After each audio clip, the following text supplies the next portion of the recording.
that they should reconsider. General Museveni should just simply be retired peacefully on 15th of January. And I've been urging them to look amongst the 7 of us and select one who can lead this country from the vicious circle in which it is, the mess at which we are, also considering the frightening levels of debt, that they look for a capable person. And I always project myself. All right. Because of... Thank you so much, Mugisha Muntu. 5 candidates. We do also have 5 themes for the presidential debate. Please be reminded we are streaming across our social media platforms on Facebook as well as X as well as TikTok. So share the link with the rest of Uganda. Equally on our website, www.ntv.co.ug, we are having the presidential debate live on NTV as well as Spark TV. As we start up, theme number 1, youth unemployment and the jobs, or the economic reset.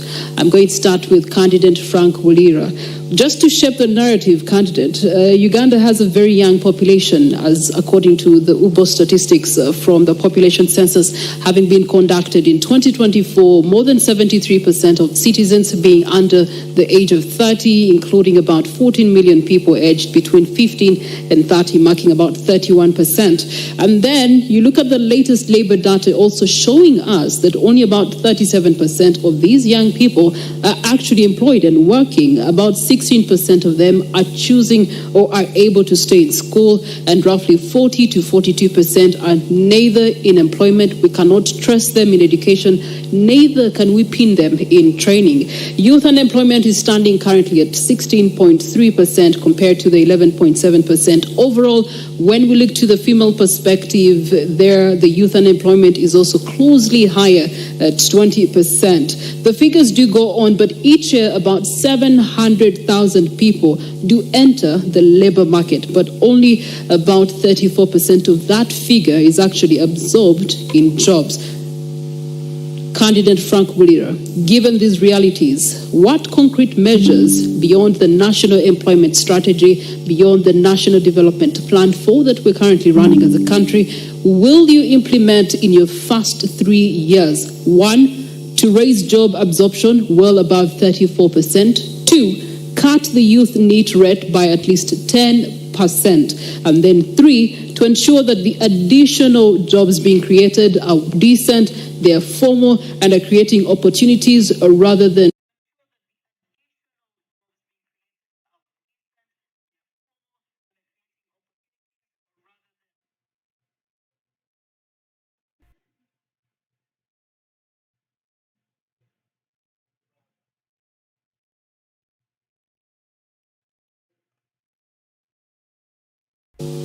joblessness, the levels of joblessness of the youth. Museveni and the system of governance. Those are the 2 biggest problems bringing about youth unemployment, growing at the fastest rate, and people losing hope in their country and in the future. As the Revolutionary People's Party,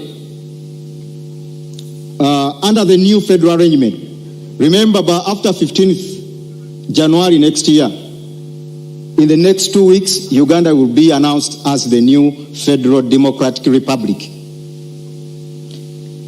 governed under the 16 federal states, taking charge of their wealth. The Revolutionary People's Party is going to take the jobs closer to the people, where they stay. Gone are the days when everyone has to come to Kampala looking for jobs. People going to kneel before Mr. Museveni to get survival, including ministers. Public servants, you have to meet Mr. Museveni in order to survive, in order for your child to be given a bursary. The federal arrangement is going to take back the jobs in the areas, the 16 proposed federal states making up Uganda. First of all, we are going to introduce the Federal Economic Empowerment Program.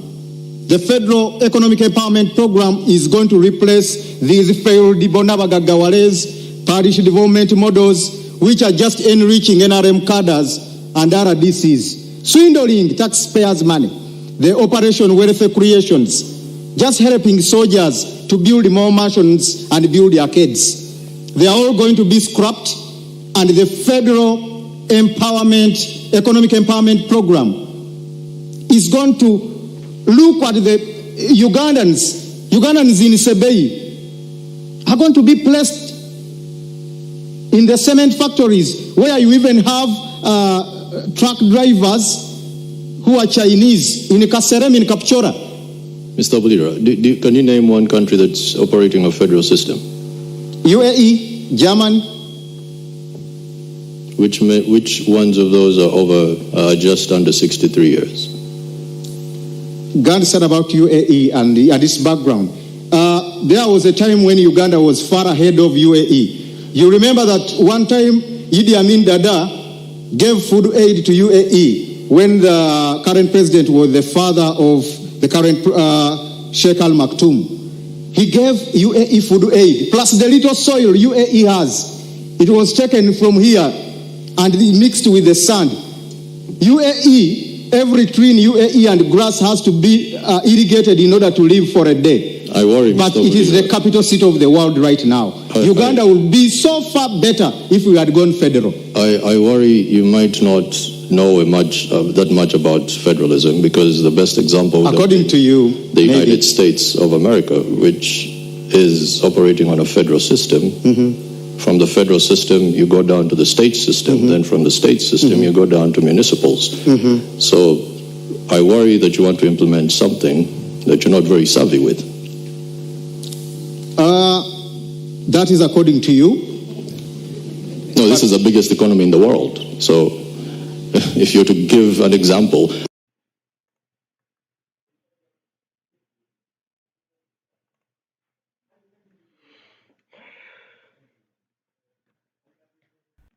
At least let's go with one that has. I give the example of UAE because it's the country I know most. The king of Dubai is my good friend Sheikh Al Maktoum, and the president of UAE, Sheikh Nayan. So it is a live example. My second home is in UAE. I've admired a lot from UAE under their arrangement, whereby you don't need to go to Sharjah when you are in Abu Dhabi to get a service. Everything is in a different is well catered for in a particular federal state or province. Provinces are competing. When Abu Dhabi builds a big skyscraper, Dubai will bring Burj Khalifa. When Al Alain does this, in the end, the country ends up developing. In Nigeria, you don't need to go to, if you are in Lagos, you are contented. You don't need to go to Abuja. You don't need to go to Kumasi. So, Kumasi is in Ghana, but thank you. You have run out of time. Thank you, Mr. Bulira. As you can imagine, it is going to be a very heated conversation, and if I do jump in, my credentials might permit me to do that. On to the next candidate. Let's look at Mr. Joseph Mavidizi. Quick question, Mr. Mavidizi. Are you familiar with the Malabo Declaration?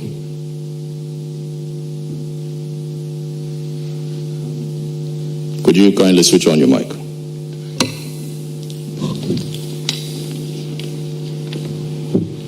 Are you familiar with the Malabo Declaration?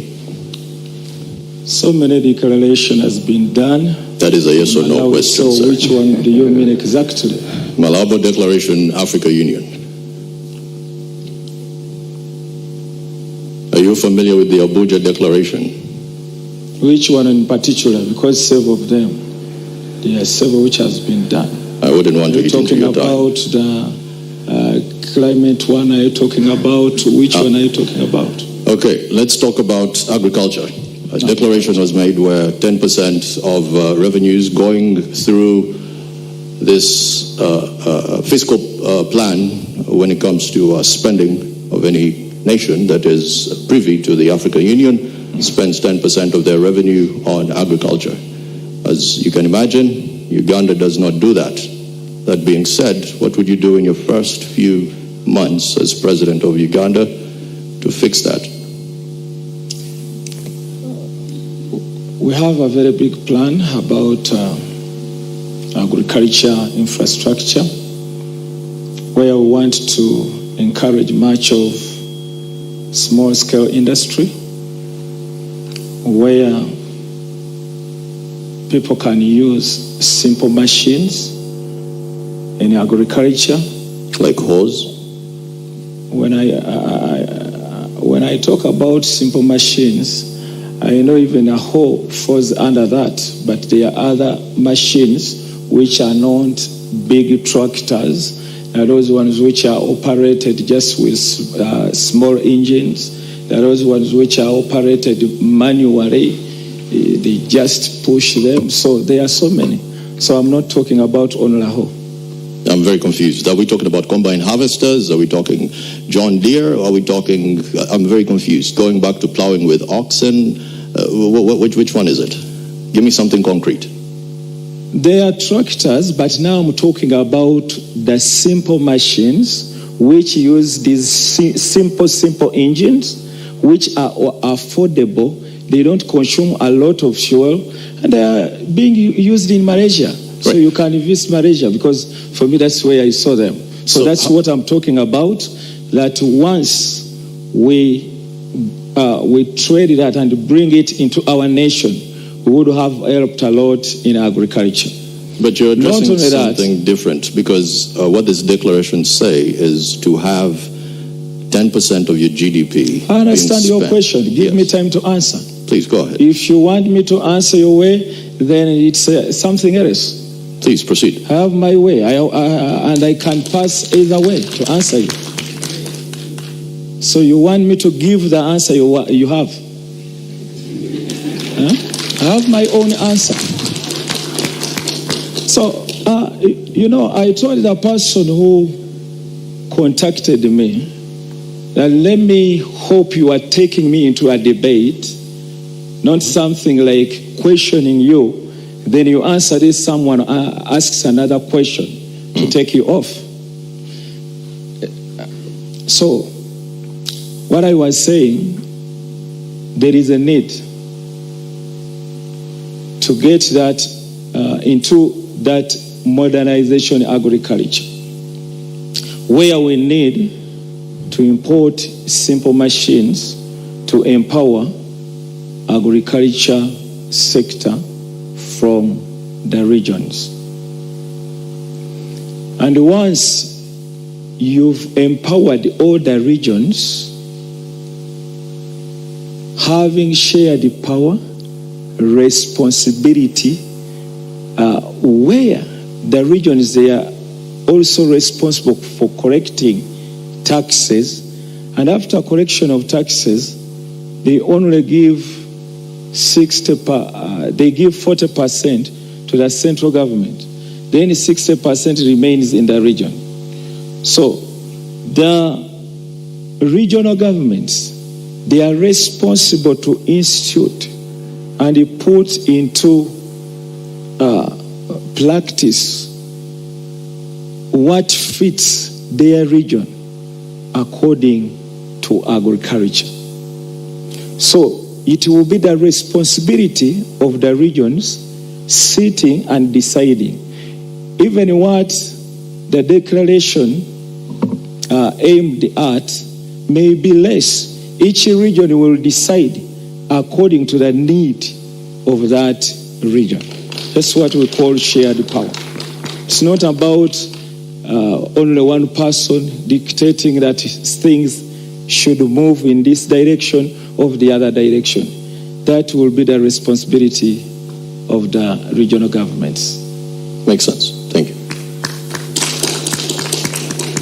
All right, as we do go on, be reminded that our first theme of the night is youth unemployment and economic reset. This is where we'd like to turn to Honorable Robert Chagulanyi Sentamu, the one who has quite a large youth following. These are young boys and girls who need technical skills that are primarily scarce in our country right now. We look to training, we look to education, vocational education, and we also look to tertiary education that is still by and large weak. And also the digital economy is leaving so many people behind. From what you have seen in the many days you have been all over this country, if you were to become president, what immediate reforms will you use to drive an overhaul in TVET and then also build real digital skills and ensure that the young person you have been meeting on this campaign trail is actually not locked out of the future? Do you know how to check the status of your PRN on Airtel Money? Step 1. Dial *185#. Step 2. Select option 4. Pay bill. In every urban town we've reached, you've seen hundreds of young people that show up that are desperate. They're strong, they're talented, they want to work, but these are young people that have been failed by a system. It should be noted that Uganda is ranked the most entrepreneurial country in Africa. However, the young people are being failed because 70% of the small businesses that are started do not live to complete one full year. They are failed because of high taxes. They are failed because of the cost of money, high interest rates. They are failed because of high electricity rates. They are failed because of high transportation, and this comes because of the broken down transport infrastructure. As a national unity platform in a new Uganda, we have a plan of establishing 10 million jobs. From here, we're going to do this by leveraging the tourism sector. As you know, Uganda is immensely gifted. We're going to leverage the manufacturing sector, and most importantly, the creative industry. Now, having come from the creative industry, I know the potential of the creative industry. Uganda is equally as talented as Nigeria, or even more talented. But looking at the Nigeria's creative industry, it is almost outcompeting the oil industry. In fact, they call it the new oil because it is largely seen as even more engaging and more incorporating of young people, of the ordinary citizen, than the oil sector. Now, our plan is as follows. First, we want to empower and support the small, medium enterprises and the cottage industries. Now, for the benefit of our voters out there, cottage industries are the small scale industries, mainly in homesteads that are majoring in production. These, we must understand, looking at the growing economies of the world, these have been the unsung heroes of these growing economies. China, India, Brazil, name it. So, looking at these examples, we think it can be a benefit in Uganda. I'm looking at areas, especially these that are near borders, like Arua, like Chisoro, like Kabale. If they are supported, they could boost even production, and they could even boost export. Looking at production of textiles. When you say supported, what does that mean? Supported means cutting down, reducing the cost of doing business, reducing the power costs, reducing the cost of money, reducing the interest rates, investing in transport infrastructure. This would make it easier for them, and it would boost them. Also, it's important to mention that in this line, we want to boost production. In our manifesto, we presented our school feeding program, where the government is going to be feeding children at school. Now, the people that are going to be supplying these foodstuffs are going to be the ordinary citizens. And in a new Uganda, the government will work with the parent teachers associations, the PTA, to ensure that they identify not only the most vulnerable, but also the most trusted and competent suppliers, the eggs, the wheat, the rice, the flour, to feed the children. This way, we're going to be able to support even the small producers, the women, and the ordinary people out there. We believe that this is not only going to boost education, but it's going to help in youth unemployment. We also intend to modernize our skills development. Your time is spent, but I'm going to allow you a minute. You have made recognition of manufacturing and tourism. These are high level in terms of strategic for any presidential candidate. Leaders have been describing it as Uganda's economic growth. However, there's one structural problem that still hinders both sectors right now, and that is unreliable power supply and high electricity costs. What's your solution? Well, the high electricity costs can be renegotiated. As government, we can go as far as renegotiating with Bujagali to ensure that the power comes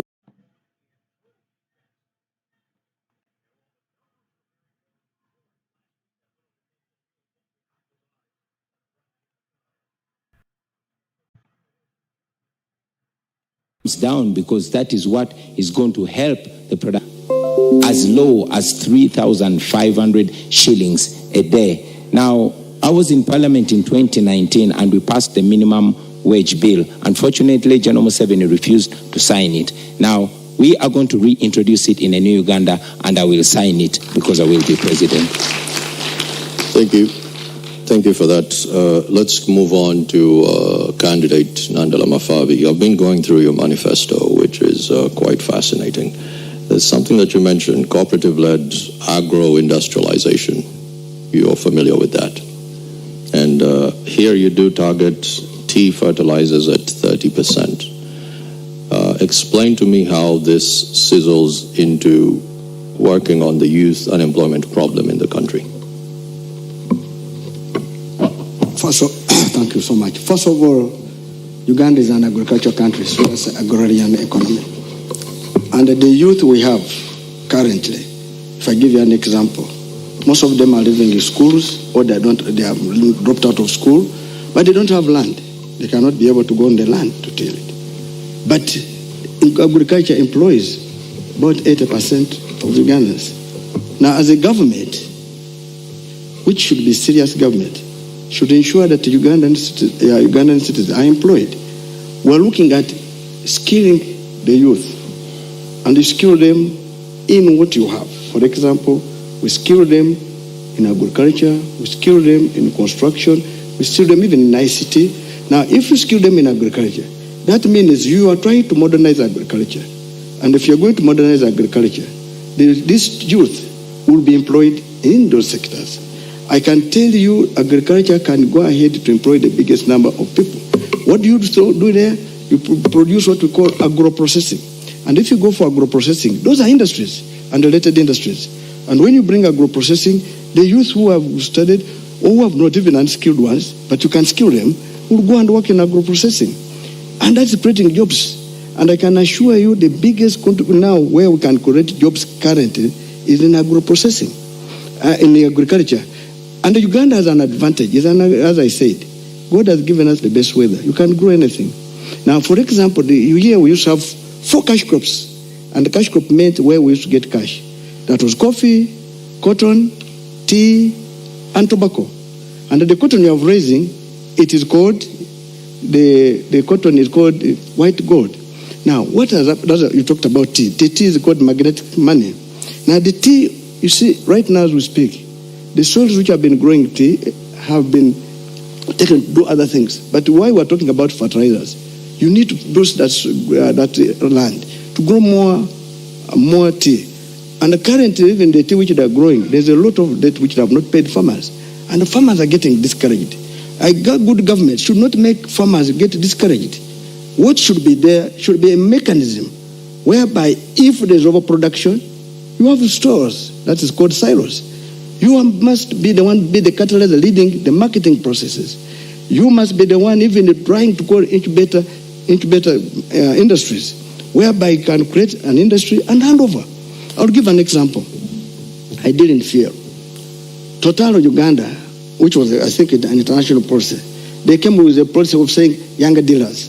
What they did, they would give a young man or young lady a petrol station to run, but they would give him fuel to run that petrol station. They would be deducting the margins, but leaving him or some money. Give him a period of about 3 years. They say you must exit. so that they bring another new dealer.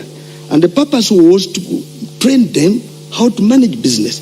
Many of them got out and have built their own petrol station. They're up there. If government of Uganda did the same to do incubation like that, whereby we pattern, even with the private sector. Another example I can give you in the next way.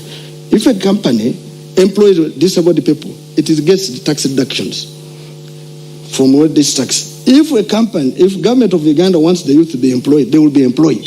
How? You go and say you employ this youth in agriculture, you will have the following. 1, tax exemption or reduced tax.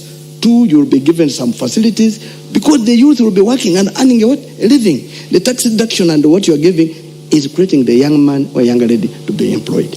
I can tell you, agriculture is one of the places we should invest more money whereby we can have our youth employed. You talked about... I know you're running out of time. I just want you to touch on this, right? Having worked for the World Bank, Rwanda does a very good job in Nyungwe with the tea processing. How would you use that example to address that? I just want you to help us on that. That's actually a positive, because I'm listening to a lot of sense here. Come again? Rwanda is growing a lot of tea in their Nyungwe plantations, and you, having worked in the World Bank, I know you use a lot of case studies. How would you use some of their examples with your experience to make the tea plantations better here? Are you aware the Rwanda copied our proposal, which was made by Uganda? This is why I want So I'm trying to say that what Uganda is very good at writing proposals, but not good at implementing them. I am trying to tell you that this what I'm raising can be done. Tea can generate money. Tea can generate jobs. Because I'm saying that first of all, the tea farmers will get money. The processors will get money. The transporters will get money. What I'm trying to say that if our target is to invest in tea, which we are putting in our manifesto, those tea growing areas will be we have talked about subsidizing fertilizers, putting, you see factories, when you're trying to do a factory, you lead. Because a person going to the bank to borrow money is more expensive. But the government can put a factory and hand it over and tell these people after a particular time, you will have paid the factory for and go away. Currently in our country, I will give an example. There's a gentleman who was involved in the tea industry. What he did, even borrowed money from a money lender. Well, you know Uganda now is being led by money lenders. What happened, the cost became high. He took my minutes. Please. Kindly, yeah. He took my minutes. Listen to me. So, when he could not pay, of course, there was a lot of loss.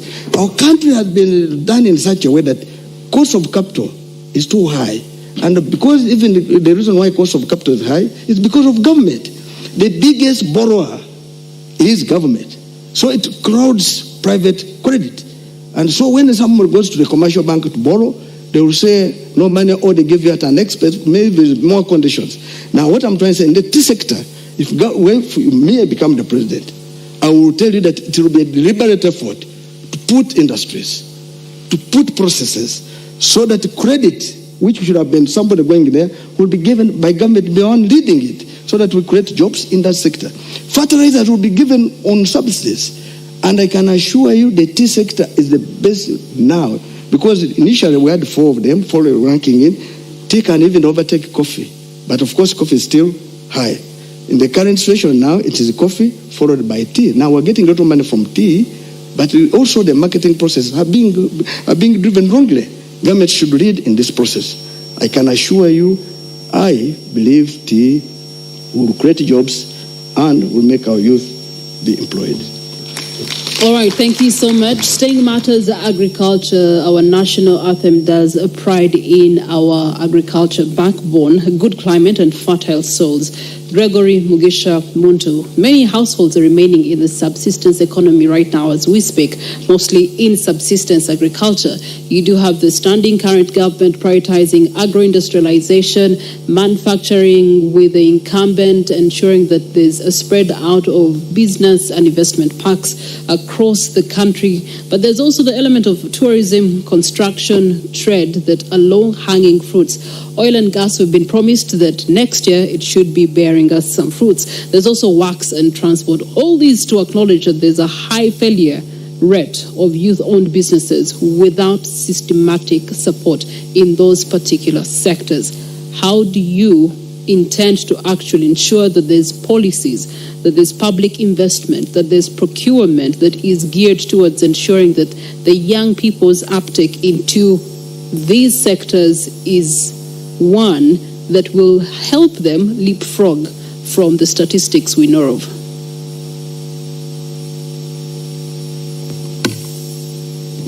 The measure of development of any country must be reflected in the development of the people first and foremost. In Uganda, where 70% of the population is in agriculture, fisheries and crop as well as the dairy industry, you have to focus to lift those people from the levels at which they are. And one of the things which is absolutely sad right now, that there was a total breakdown of extension services. And also, credit is very expensive.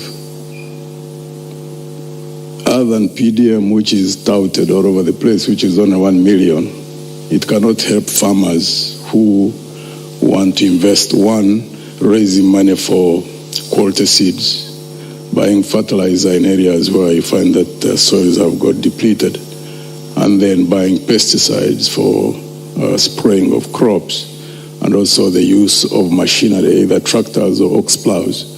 That requires capital, and most of these peasants don't have access to capital, and our cooperative unions were literally broken down. It is very amazing that there is actually one fund. It is small, it's not big, the Agricultural Credit Facility, which is given by Bank of Uganda through commercial banks. In the 74 districts where I've gone, I have asked in about 8. It's only in one district of Nwaya where only 2 people raised their hands who were aware of such existence of such a fund.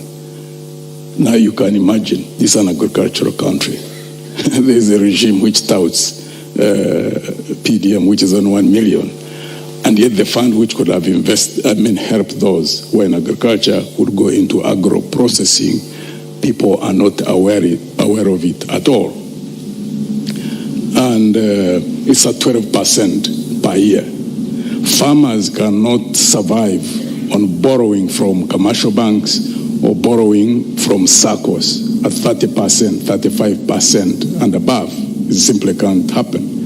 And therefore we propose to increase agricultural credit and expand it and sensitize people, and also ensure that we either direct or working with the private sector to establish tractor hire services in areas where they still have large chunks of land.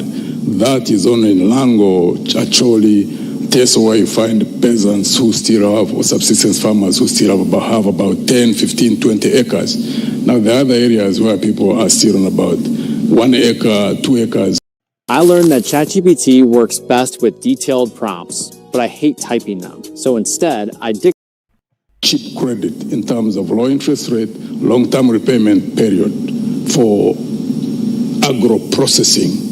Because agro-processing, once you establish industries successfully and expand them, they become a market for those who are in subsistence farming. And also in the area of tourism, low-hanging fruit.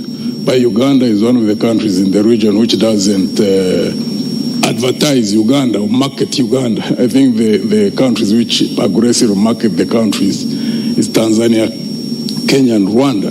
Uganda has entries about 1.2 million tourists who come in. Kenya, Tanzania has about 2.5. If Uganda was able to advertise itself, considering the beauty of this country and so many opportunities that there are in terms of tourism, and increase that rate from 1.2 to possibly about 5 million people, the employment and the levels of opportunity that there would be, those who would be expanding the beds in the country, those who would invest into cottage industries, because that would also be a market for agriculture and those who are agro-processing. If you get like 4 million tourists coming into this country, a great market for those, someone who is producing yogurt, someone who is growing carrots and cabbages, someone who is packing rice, someone who is all nature of things. Uganda has not, I think they are sleeping on the job when it comes to tourism in that regard, this regime. it will be our intention to ensure that we fully exploit the area of tourism, because it's not called a low-hanging fruit for nothing, because investment doesn't take a long time.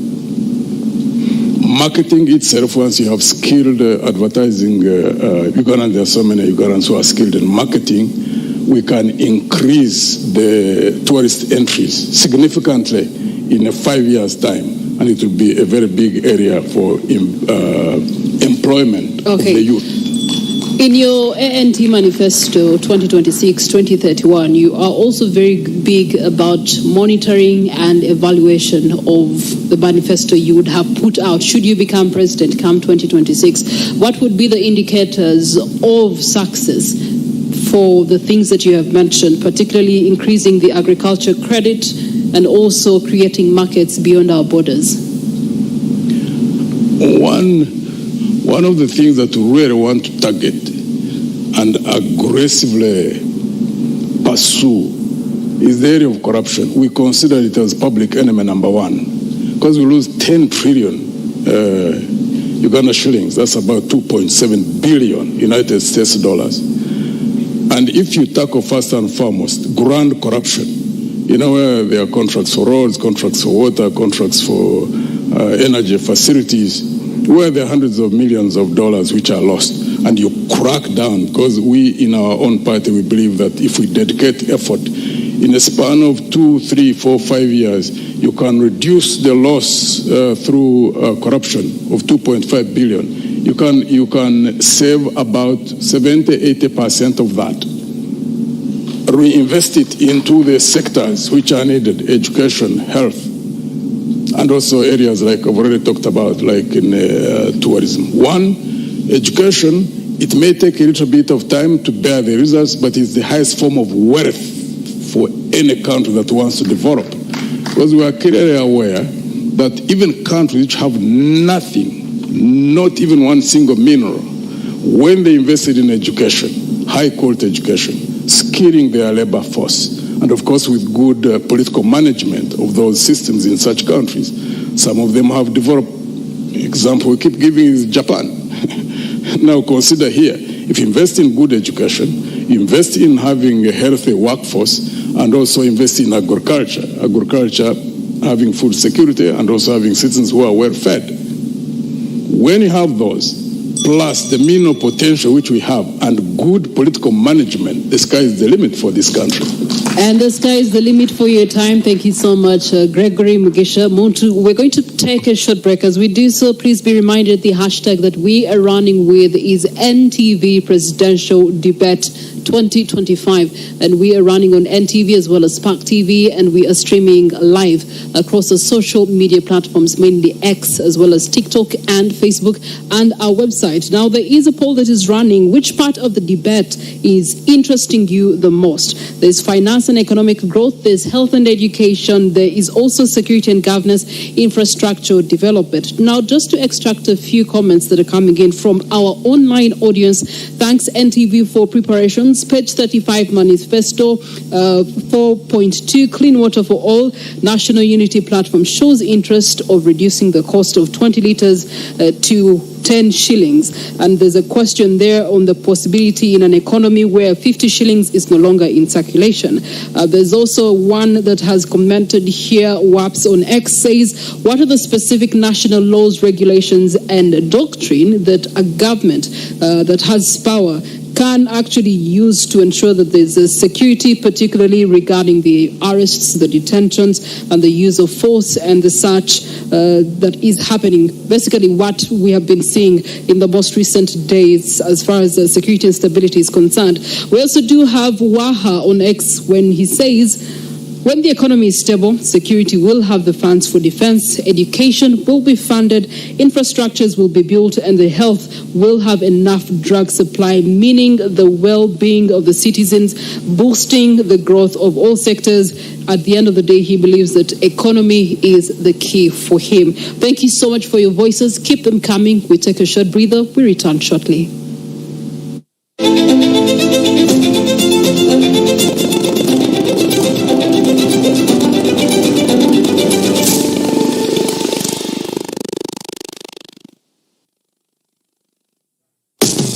Weekend yetu sina yetu inagafumba. You got Glovo. Oinacheweta kamukataleta fayo. You got Glovo. If you're having a celebration, you got Glovo. You can order what you want. You can get what you need. You got Glovo. You got it all. You got Glovo. Download the app. Order with Glovo. Track it minute by minute until you receive it in minutes. Your voice counts and matters. As we move toward the 2026 general elections, let's remember that peace, respect, and civic responsibility are the foundations of a strong democracy. The Uganda National NGO Forum encourages every citizen to stay informed and participate peacefully in all community and national processes. When we work together as a people, we can shape our destiny and build a peaceful and prosperous Uganda with happy people. This message is brought to you by the Uganda National NGO Forum, empowering citizens, strengthening democracy. In 2024, Uganda recorded 37,000 new HIV infections and 20,000 AIDS-related deaths, a situation that calls for collective efforts if the country is to achieve its target of ending AIDS by 2030. Somebody infecting another person. So there's no way you can say men cannot be infected, only women can be infected. So from the simple fact that people can infect one another, there's no logic in saying that only women should test. It should be everybody. It's just logical. Together, we can end AIDS in Uganda. Every second counts. Let's act now. This message is brought to you by Uganda AIDS Commission, Office of the President.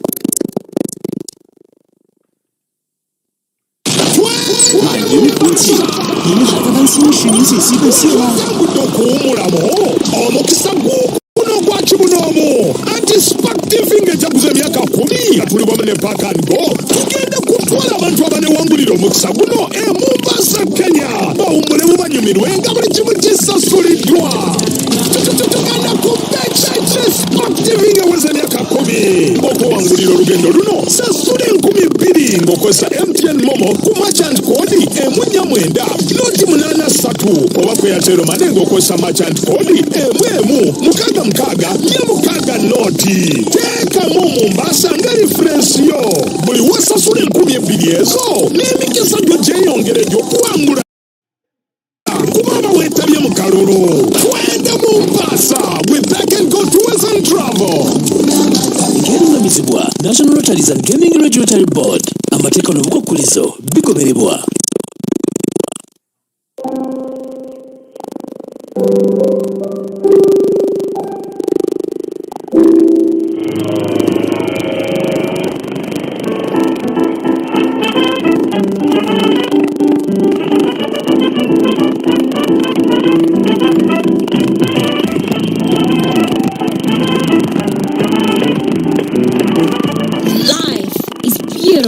Soft care pads.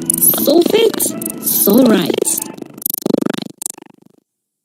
Everyone knows me as Zari, boss lady. Often people wonder how I take good care of my baby. There's only one answer. Soft care. I trust soft care. It makes her comfortable, keeps her happy and free all day. Soft care is made from natural products, really developed.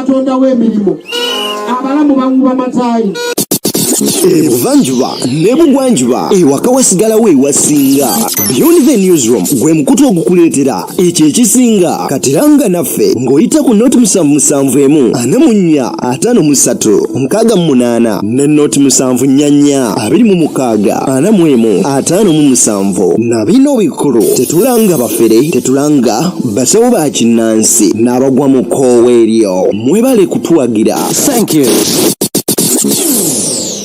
Banirizaako nate abatugoberera era abatulaba tuli ku mukutu ogwa Beyond the Newsroom abatugoberera ku Unscripted UG then kotekadde exclusive kyemukola kya muwendo mungi nnyo nnyini ddala njagala okubeera nga mbeebaza okubanga ate mutuwa amatu gammwe ne mutugoberera abasiraamu eno ku luyi lwa Mwamisima batuwa salaamu era ekiramuso ekisinga obukulu nti assalaamu alaikum haji oba sheeki oba ani yenna gw'oba osisinkanye. Then ate abakristaayo ne bagamba nti mukama mulungi, abalokole n'abalala ne batugamba nti mukama yeebazibwe. Wonna gy'osinzirira nno ne mu doketi yonna gy'ogwamu oba ey'enzikiriza yonna gy'ogwamu tubeebaza era ne tubagamba nti mwebale nnyo okutugoberera. Nze Deni ate abatuusaako enteekateeka lunaku olwaleero. Leero omukulembeze w'ekibiina ki National Unity Platform His Excellency Robert Kyagulanyi Ssentamu Bobi Wine abadde Masaka era nga we twogerera Masaka awuumye newankubadde nga Masaka ono okuwuuma bangi babadde boogera ebigambo bingi.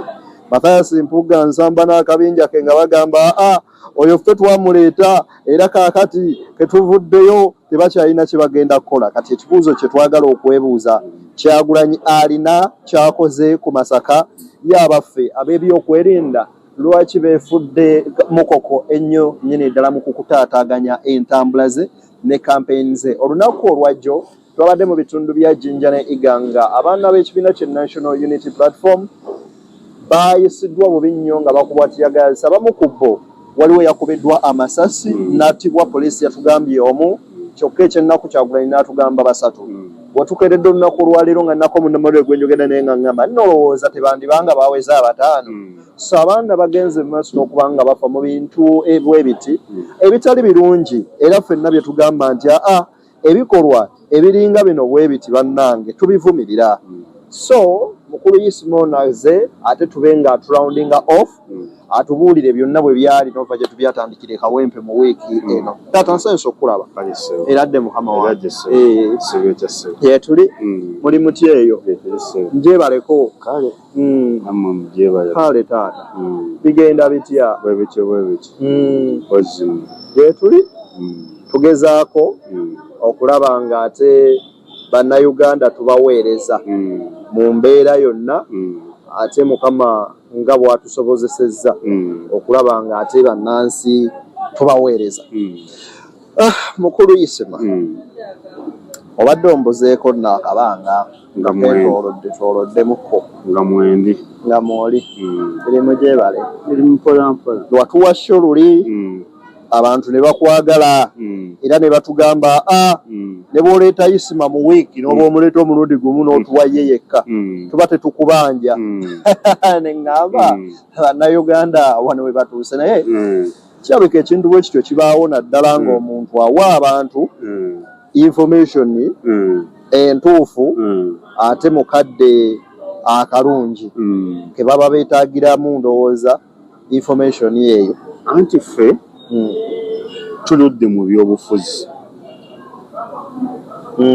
oba nze ndudde mu byobufuzi.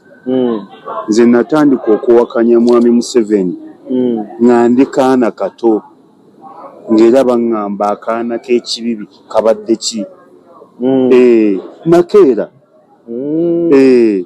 ffe twakeera okulaba obubi bwa mwami Museveni nga Bampuuga bamukolera bukolezi. Mwakeera okulaba obubi bwa General Museveni nga bo Bampuuga bakolera mukolere, Abeedi akolera mukolere, ne kakati bakyamukolera lwakuba kati bamukolera mu nkukutu. Mukolo Yesu abasajja nga bagondiivu nnyo mu opposition yawe ate baliriddawa ekyo gye nakunyiiza. Mpuuga tabeerangako mugundiivu mu opposition. Mpuuga yajja mutunuulira, yajja mulaba. Ndi omu ne gurupu yange abayagaliza abantu Mpuuga ne tubatunda.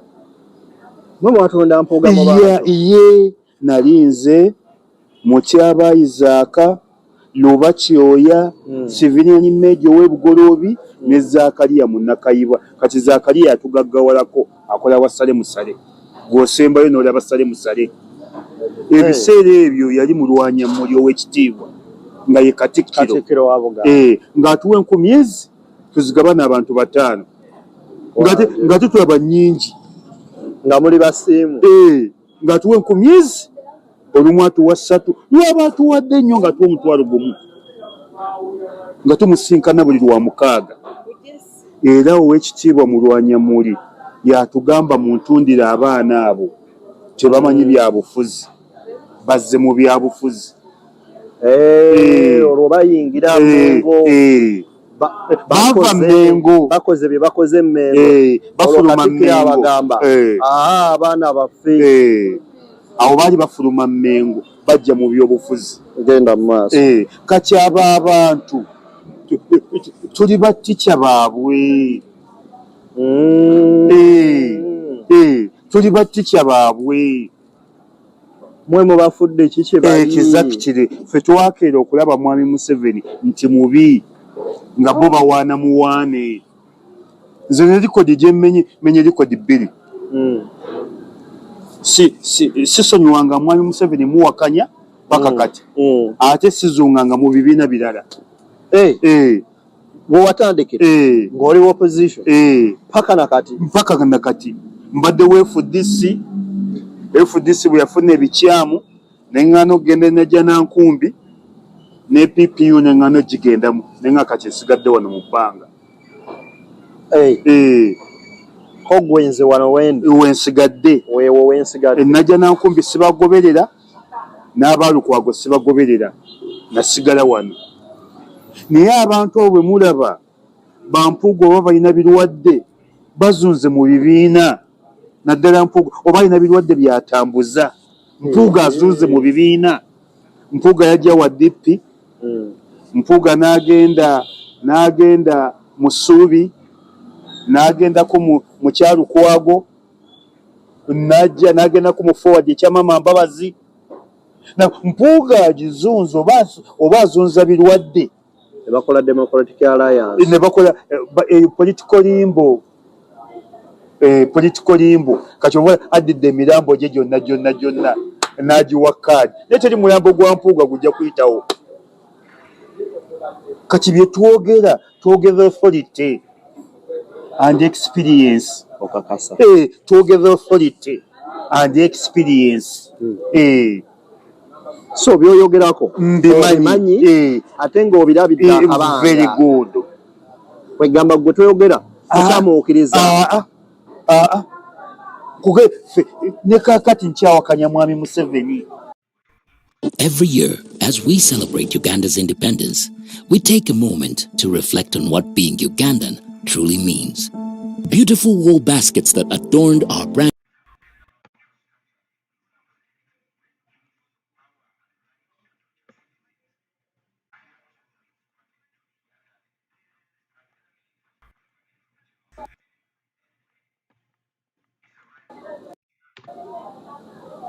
ne bampuuga babadde kati bamuwakanya mu nkukutu luli badde bamukolera directly luli babadde bamukolera naye nga bamukolerera mabega wakatene era ne kakati kibaliko Mpuuga tabeerangako opposition kyovula azazunga mu bibiina byonna naye nga Mpuuga alwanye ennyo nga ne kati agamba bali mu kulwana okulaba nga basuuza mwami Museveni Entebbe nga bwe yasuuza obuzibu bwabwe mwami w'Entebbe wali eri nga bwe yasuuzaani ffe kitutumudde nnyo n'abantu okwagala otulaba n'otuwuliriza nze ntendesa abakubi b'amasimu abawera 35 nga nze nabayigiriza okunyiga essimu nze nabayiga okuteesa ku leediyo netuteeka abaka ba paalamenti mu paalamenti Segirinya Mungu amusaasire nze namusiramula nze namuyigiriza okunyiga essimu isima oyogedde ensonga gwe eyasiramula era gwe yamuyigiriza n'okuba essimu mwamwena mwali bakoloko kati Mpuuga atubuulire ngaani gwe yayigiriza ngaani gwe yatendeka ngaani gwe yawanguza basajja abo bagondeevu Menge bazimbye era ffe Kyagulanyi twamuleeta ne tumwanjira basiru bagwagwa Menge ezimba abantu babiri Mengo nga nafu nnyo Menge ezimba abantu babiri bokka kuko ebisiru bigwagwa ebyo bimpuuga bantu balamu ate bantu balamu batya Mengo nnene nnyo ezimba abantu babiri wetwaba nti biwutaavu bimpenempene binjirinjiri bimonde biweewe bizoliga iyo Mengo lwaki baginafuya bwetyo Menge ezimba abantu babiri kati nga statement gy'obadde oyanjula wano ng'oyanjula program nti Mpuuga agamba ffe twatendeka Bobi Wine yamutendekera wa n'amuleeta n'amwanjulira abantu b'e Masaka ng'amwanjula ddi n'abagamba ono mwana waffe tumuweeyo omukisa asooka agwewe yadde alina ensobi omuntu ayigira ku mulimu naye tumuweeyo omukisa asooka agwewe yagwewa ali mu paalamenti ati maanyi ga Bobi Wine abaddeyo nga Bobi Wine tannajja era abadde ayitirawo kakisakisa n'akaliwo akasembayo nga Bobi Wine tannajja yabba kabbe Mpuuga yawangula. Mpuuga abantu b'e Masaka bamwagala. Ng'ani amwagala? Omwami ow'ekitiibwa ku mirimu ettendo gy'akoze e Masaka. Olabye ekibadde e Masaka olwaleero. Yeyo gwe baagala bwe bati. Anti ye teyesimbyewo ku bwa president. Kati bano bazze kwaniriza. Ati musiru mugwagwa era yakoze statement egamba nti ye amaanyi gonna agenda gateeka ku bakandidate be. Kuba yategedde nti eri tugenda muwangula ku bubaka bwa paalamenti. Kati we mubuuliza nga bwe yawanguzaani. Abo bagamba yaleeta wano Muwanga Kivumbi ne suuti gye yasooka okwambala mu byobufuzi yali ya Mpuuga. Musiru mugwagwa Muwanga mbumanyi obasinga. Muwanga Mpuuga asanga Muwanga Kivumbi mu byobufuzi. Eno kamera yaje tujja givaamu. Muwanga asinga Mpuuga experience mu byobufuzi. Muwanga Kivumbi asinga Mpuuga experience mu byobufuzi. Mpuuga yakajja mu byobufuzi. Mpuuga kyakayiga. Wanjita. Mpuuga kyakayiga. Mpuuga nga basajja. Mpuuga kyakayiga. Muwanga Kivumbi asinga Mpuuga ebyobufuzi. Ate nga be bamuleeta nga bamuleetera wa? Today, the presidential debate 2026 does continue on the rest of the State House of the Republic of Uganda. Our 5 cabinets having been resettled. Now we move on to the next critical theme of the night: security, governance, and justice. Arnold? Thank you, Priscilla. Let's start with the candidate, Bulira.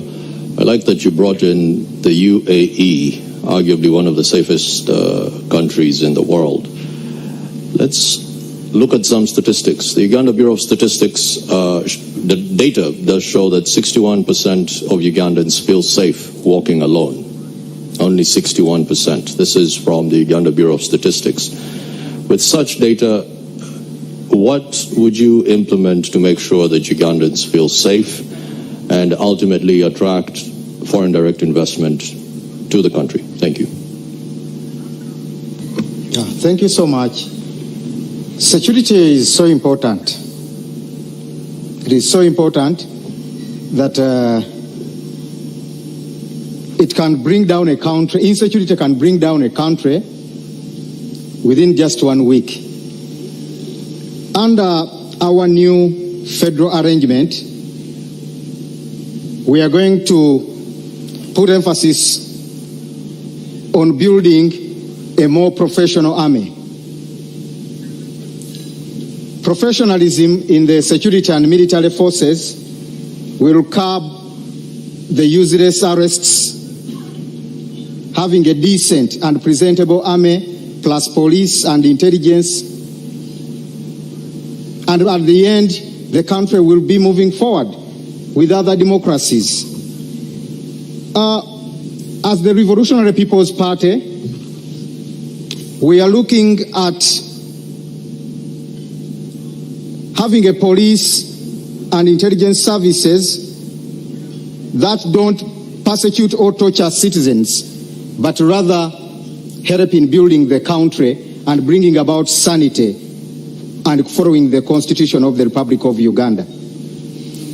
We are looking at strengthening community policing and improving the welfare plus training of our police force. In fact, the RPP is going to change the name of Uganda Police Force to Uganda Police Services. Police, it is supposed to be a service, like in other countries. It is not to be, we are going to demilitarize the police force. The police force, make it a police service, just as it is in Zambia and other countries. police is going to be a service, not a force. Mr. Museveni did it deliberately to call it a force and keep it, calling it a force so that it can be used to cause brutality to innocent Ugandans. So we are going to change the name Uganda Police Force to Uganda Police Services. Then, I'm sorry, I'm not using a lot of English. The English, too much English will come after swearing in. Right now, I know the people we are communicating with. The Wananchi, I want to speak and so that with the Wananchi, I'm going to lead well, understand what I'm saying and what their country should be in the next 5 years. So I'm limiting the too much English. It won't help us. Right now, we want to remove Mr. Museveni, bring back sanity in Uganda. The rest will come. So the Revolutionary People's Party is looking at having a force that will be focusing on internal security mostly. We shall not deploy our military forces out of Uganda on useless battles. Our sons and daughters have died in Somalia, South Sudan, in useless battles. Yet they are supposed to protect Ugandans. Just as you said, Mr. Segawa, people are not safe. Mr. Museveni went to the bush to bring about sanity and safety in this country. But people are not safe. There is no safety at all.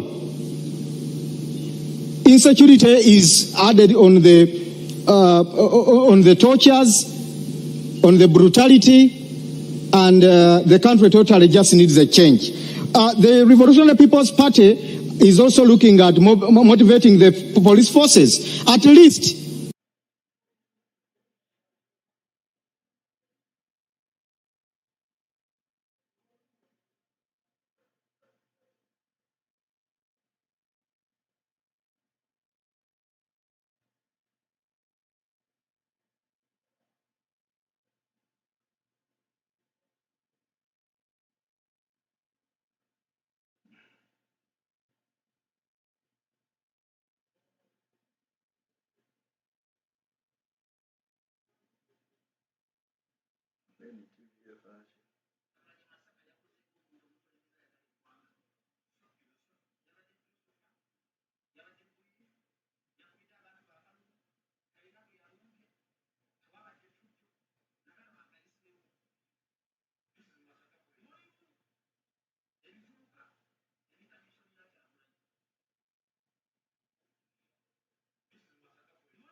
How long it takes a beginner like my dad to go from beer belly to get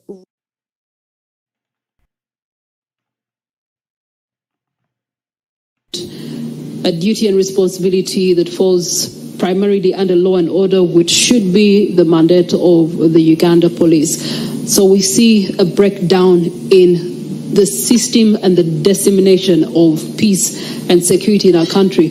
If you were to be elected president, how would you reinstate the rightful order? What's the rightful order anyway to begin with?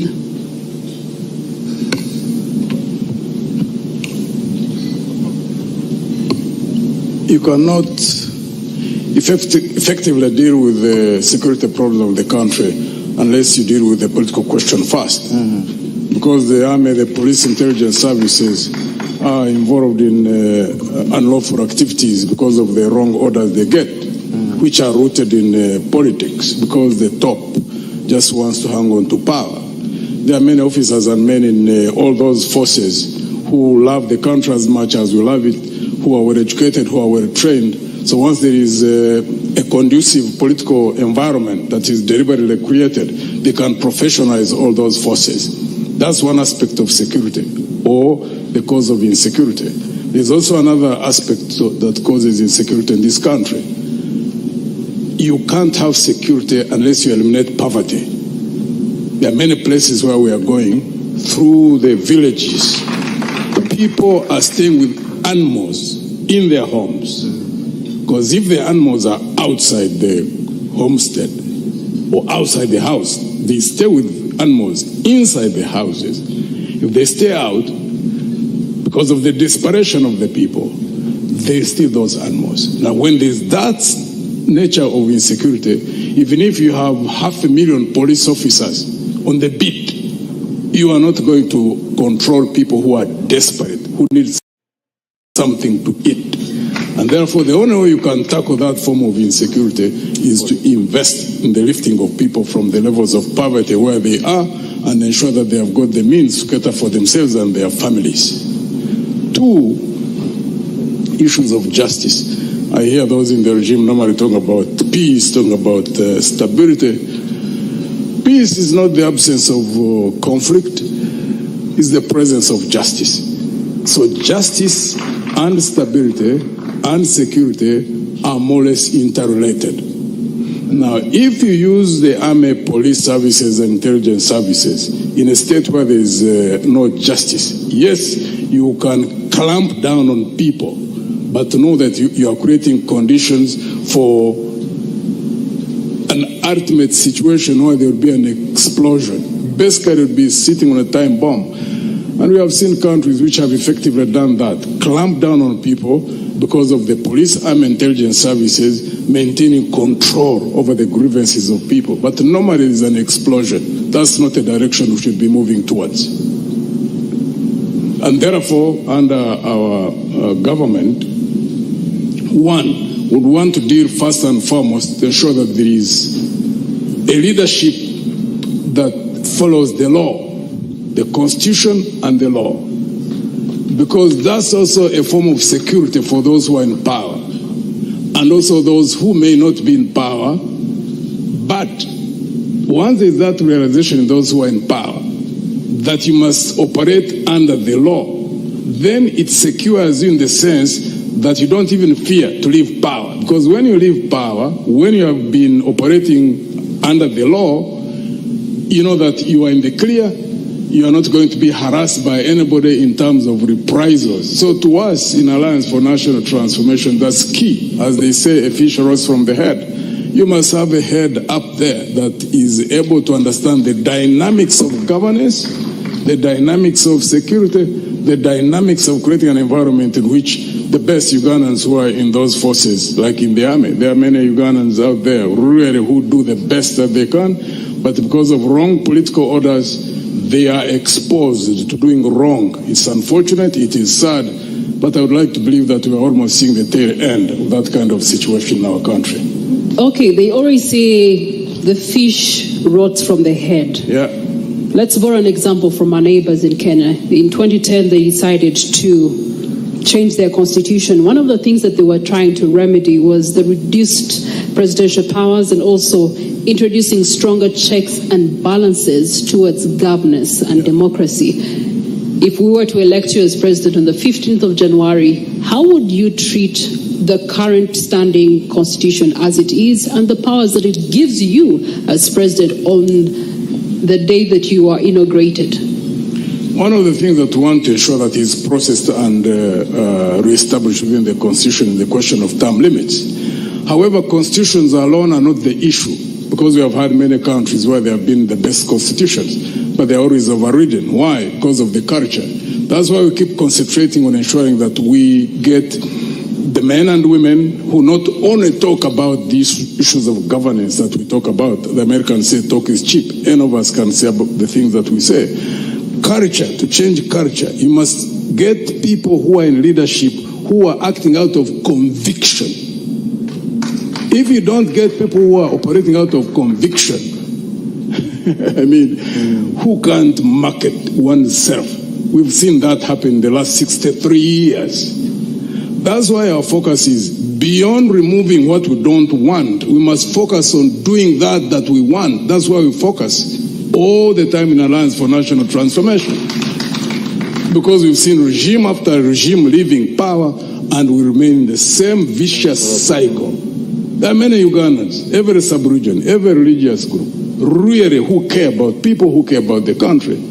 So if you have men and women in a team at the national level, I operate in teams. If it's the will of God and the Ugandan people trust me with power, I operate in teams. First thing we do is get the men and women in all those areas, every ethnic group, every sub-region, every religious group, to ensure that the best are at the core of the management of this country. And then you change the culture. All right, your time is first spent. Thank you so much. Thank you. Candidate Chagulan, you've heard, I want to ask you a quick question, yes or no? Then I'll ask you my next question. You've heard retired General Muntu say he works in teams. If you were inaugurated on the day, would you be happy to work with anyone on that podium? Yes. Okay. My question is, given that 14 to 17 Ugandans still pay bribes, over 88% see corruption as a concern, tell me, what do you see yourself doing to change our corruption perception index where we sit at 35? I mean, it's terrible. Please ask the question again. So right now, the statistics do show that 14% to 17% of Ugandans pay bribes, and 88% of those see corruption as a concern in the country. What would you do to improve Uganda's corruption perception index, which is terrible? Thank you very much. You see, before we find a solution, it's very important for us to analyze the problem.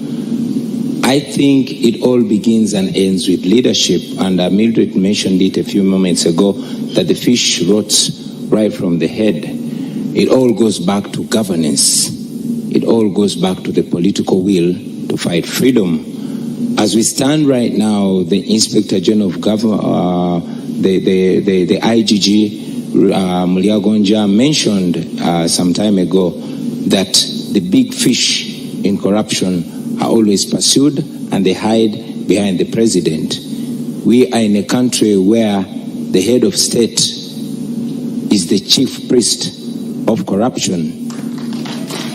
You have seen scandal after scandal, and all the culprits of corruption are protected by the head of state. You saw Anita Among, the current Speaker of Parliament, sanctioned internationally because of corruption by being protected by the head of state. Just a few days ago, a person that the court actually said had a case to answer on corruption, a minister called Lugorovi, he was cleared. Meanwhile, on the same day, other people were being arrested. There was allegations around Parliament, allegations of corruption, and the leader of opposition, who happens to be in presence today, wrote to the IGG to investigate those cases, and the IGG went mute. You have seen scandal after scandal in Parliament, 40 million bribe, 50 million bribe, 100 million bribe, all in exchange for the passing of classified money to be used by General Museveni, etc., etc. We have demonstrated our stand on corruption with the little power that we have. And we indeed continue to commit to Ugandans that as president, I will lead by example. When the president fights corruption, when the president observes zero tolerance to corruption, it goes down to the ministers, goes down to the permanent secretaries, and all the way down to all government officials. Our commitment will be zero tolerance to corruption. We've demonstrated that, and we will ensure that anybody that puts their hand in public money the hand will not come out there, but the neck will go there as well. Thank you. All right, thank you so much, Robert Chaguranyi. Nandala Mafabi, if you were to become president, how will you change what Mugisha Moto referred to as the culture? So there's the command culture that we're seeing right now. There's the oversight of security forces. And in the most recent days, as has been pretty much the last 3 electoral cycles, we have seen infringement on rights and freedoms and a fair playground for all the 8 candidates in the race. Right now, you are 8. You've been able to see what has happened to Mwami neighbor, Robert Chaguranyi Sentamu there, as he was traversing areas of Mukono, Kayunga, the tear gas, and some people, as we speak, are not here with us today simply because of that. If there were some people in your government that were not happy with how you were doing things, how would you deal with them? First, to begin with, security is a cost. Currently, the budget of the current government, security is 9.7 trillion. 9.7 trillion. Instead of creating jobs or investing money in what? Security. And purposely to protect an individual. If you went now on the street, the insecurity you'll get there is not of a gun. You'll get an insecurity of somebody wanting to find something to eat. And that's why we're saying, first and foremost, to deal with the insecurity, you look at 3 things. The poverty, the inequality, and the injustice. If people have what to eat, they will not be on the street. There will be less cost in security to police them. If there are inequalities, people will want to have equality. And as a government, you should ensure there is quality. Even our constitution is very clear. The country must be developed equally, where those who are less developed are given a special consideration. And this also brings a problem. Injustice.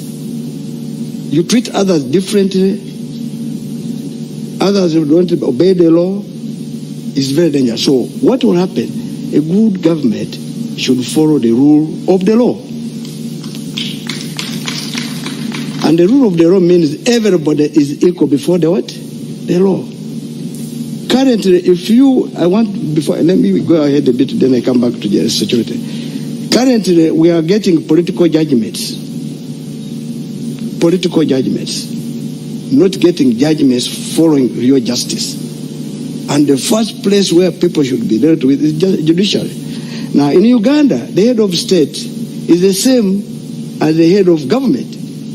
And government is the one which consists of the executive, the legislature, and the judiciary.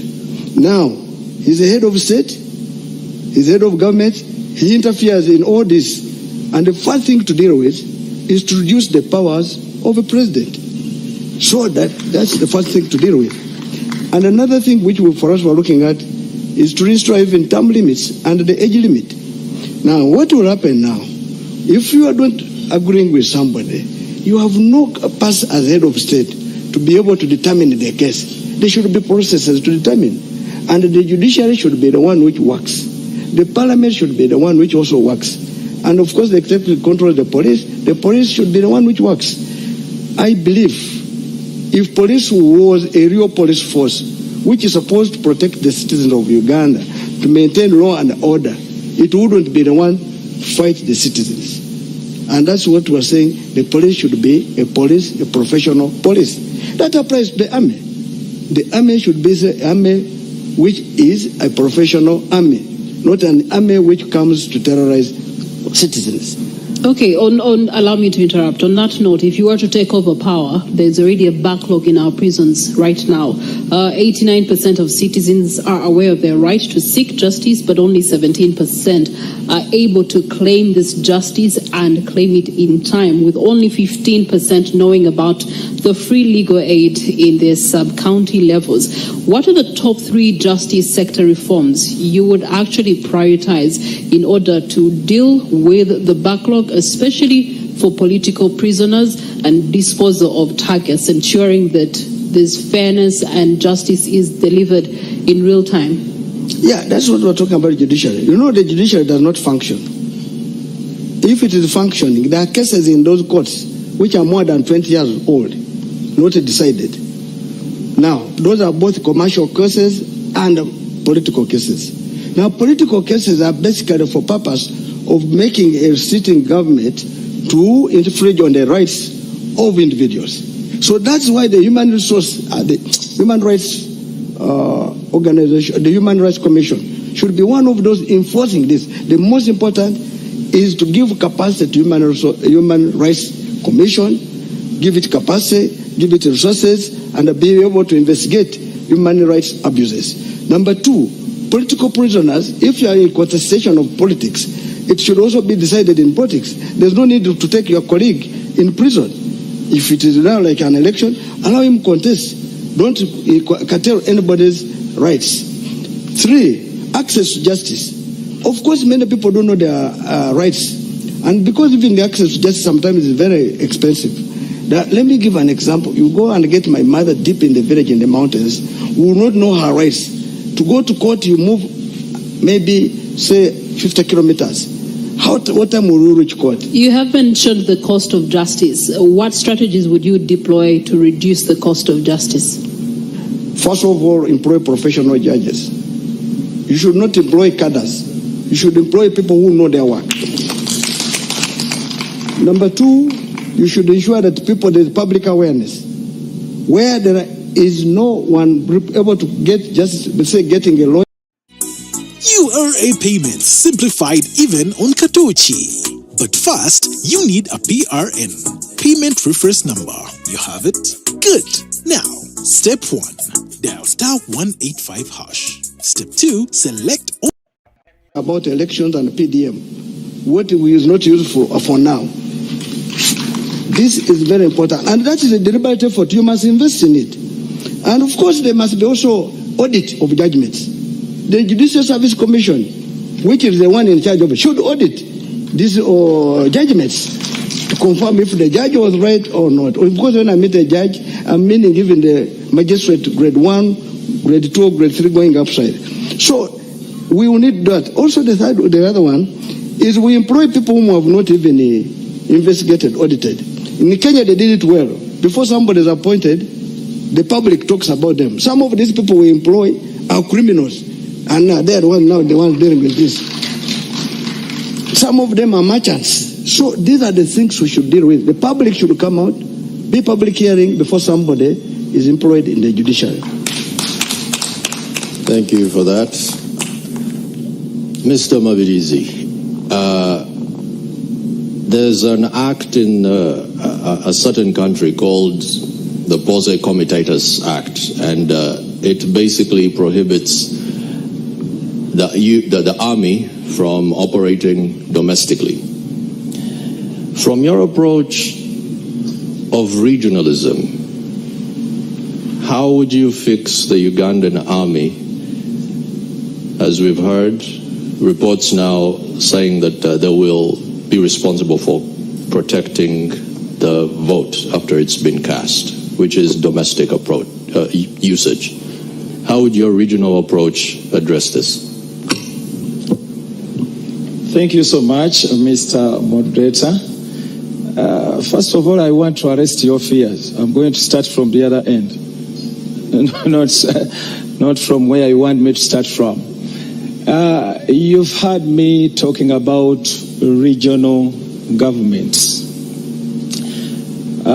If you can recall, in 1980, there was a man called Mayanja Nkanj. Mayanja Nkanj, he could raise out his two fingers.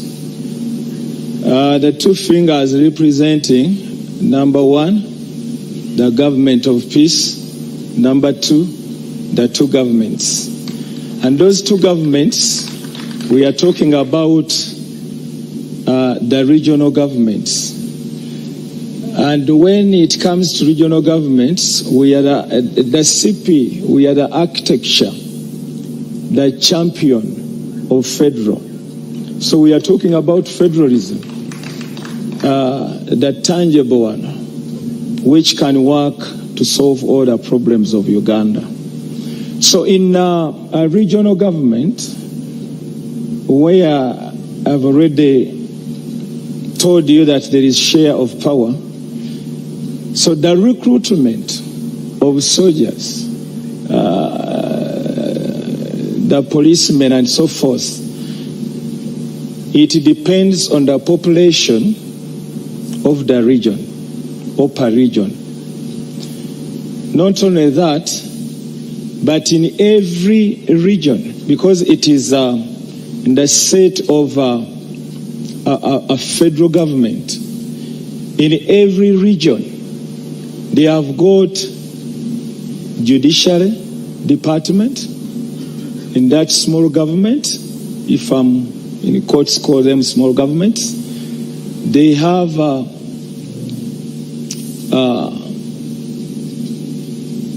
department which concerns with security. They have people who are responsible. They have ministers who can carry out different work in different departments. So with such a setting, you would have waved away or dealt away with only one man having all power on everything. So when you do that, the regional governments cater for their security because they are independent in their setting. These are federal governments. So they cater for their security, though they do work with the central government because it's a shared responsibility. It's a shared way of handling and working or promoting security in a nation. So once you have instituted regional governments, you will not have any problem with security. And when we talk about security, security starts with the citizens, getting to know who is my neighbor. So once the setting is in regional government, whoever enters that region, at least people get to know each one has got to know his neighbor. Once there is any visitor who comes, so they get to know that so and so has come in. So with that, and having put judicial courts in all those regions, secured jobs for people, people have shared the power and responsibility, so you will not face any problem which concerns security. So we don't need to borrow any other kind of security abroad or looking at a certain government. We can just do our own here. Once we get to know that what can solve all the problems of Uganda is federalism. Without that, leaving power in only one man's hand, nothing can change. Thank you for that, Candidate Mabirizi. At this point, Priscilla. Well, at this point, you are reminded that we'll be closing this debate at 11 p.m. And as we do so, we do believe that you have reactions, you do have some comments. We do have sector leaders in our audience this evening that would like to respond to what has been submitted of our 5 candidates. Equally, our online audience has some burning questions, and so we'll be interacting with you in a short while.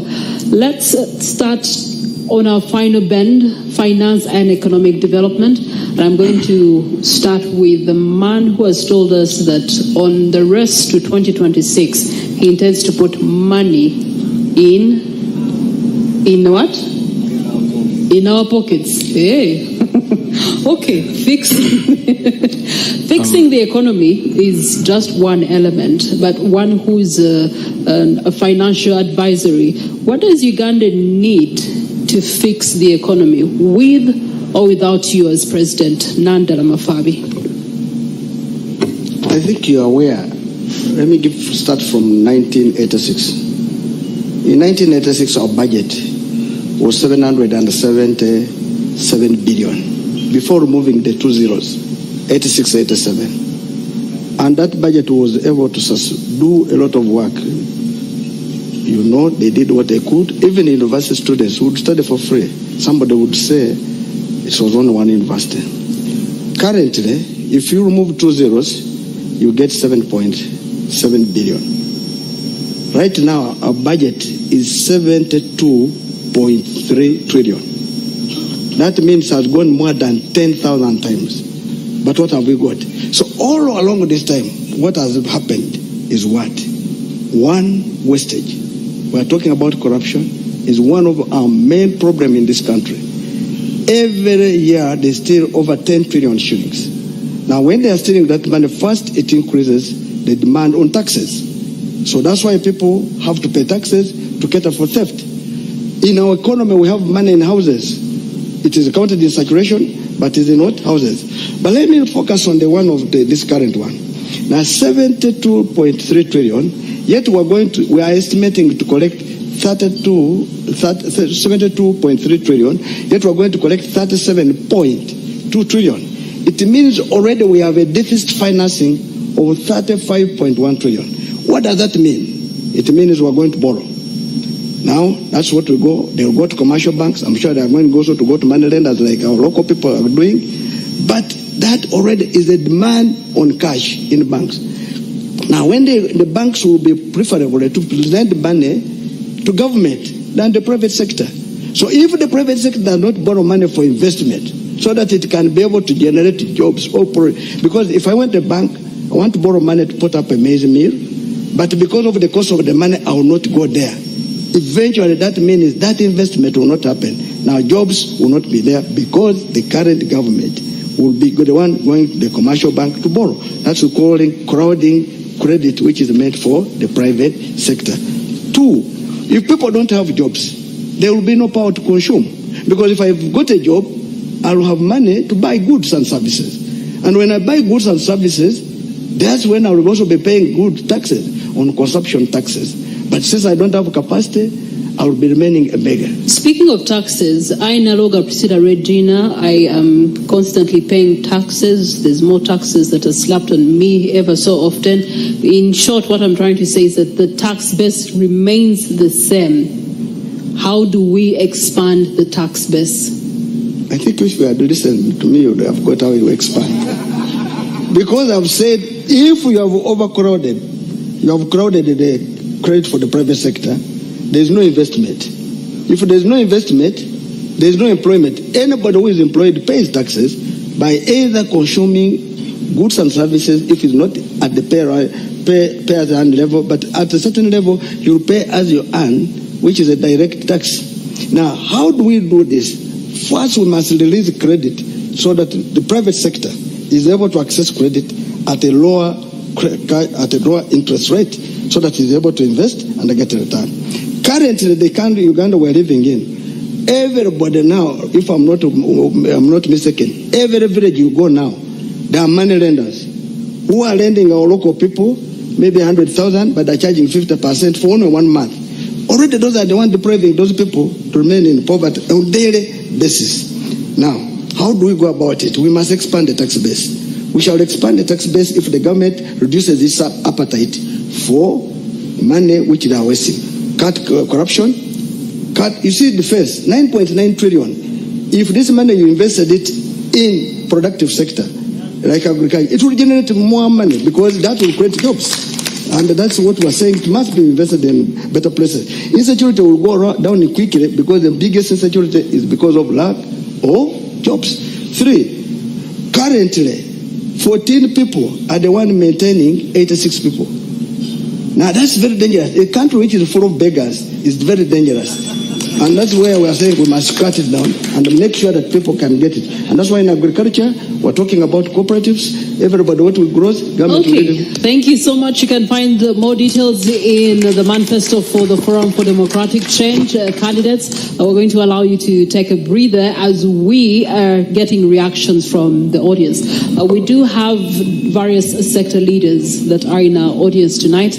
Amos Wekesa has joined us this evening, and he's been an ambassador of Uganda's tourism, so much so that he ended up setting up shop in a neighboring country simply because of the things that you, candidate Nanda and Mafabi, are talking about. Amos Wekesa.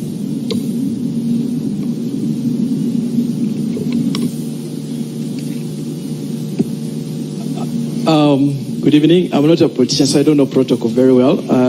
It's been thank you so much, NTV, for inviting me this evening. And thank you, presidential candidates, for very good insights that we've listened to this evening. Of course, I will be a little bit biased that Mr. Honorable Munti did a fantastic job in dissecting tourism. I was actually shocked that you related it to everything else, to security, to the market. Yeah, if 4 million tourists arrive Uganda, each of them will eat 2 eggs a day, and they spend an average of 8 days in the country. You just do the mathematics. An omelette, they will be willing to pay $10 for an omelette. You know, you just grow the economy instantly. I also say, when Honorable Chagulanyi, you had a very fantastic write-up in the manifesto about tourism. I was actually very impressed. I think my only concern is that it's not being sold well. I think we need to sell that dream. Yeah, it needs to be sold a little bit more. I also want to say that tourism, the reason why they say tourism is Uganda's lowest hanging fruit is because of the potential we have. The great weather, the mountains, the lakes, the rivers, the people, the culture. It's just so low. And then tourism this year earned the whole world about $10 trillion. But if you just remove the $10 trillion and put on the side and go just for sports tourism is one of the fastest growing sectors. And Ugandans are extremely very talented. It's just that a lot of them don't have the opportunity. This year, sports tourism earned $800 billion across the world. By 2032, it will be earning $2.2 trillion just by doing sports. Amos Wekesa, in the words of the incumbent, therefore, one of our biggest challenges as a country is that Uganda is not a brand. Every Ugandan must talk about this brand called Uganda. We're going to put the shelves out there. I would like to hear from the candidates what type of brand Uganda will be, because right now it's a brand which is majorly not known. If it's known, it's not known for the good things. What kind of positive brand can you guys put on the shelves in the world? All right. Thank you so much, Amos Wekesa. We also do have Yvonne Mpambala that is on the floor this evening, and she too has reactions. Yvonne?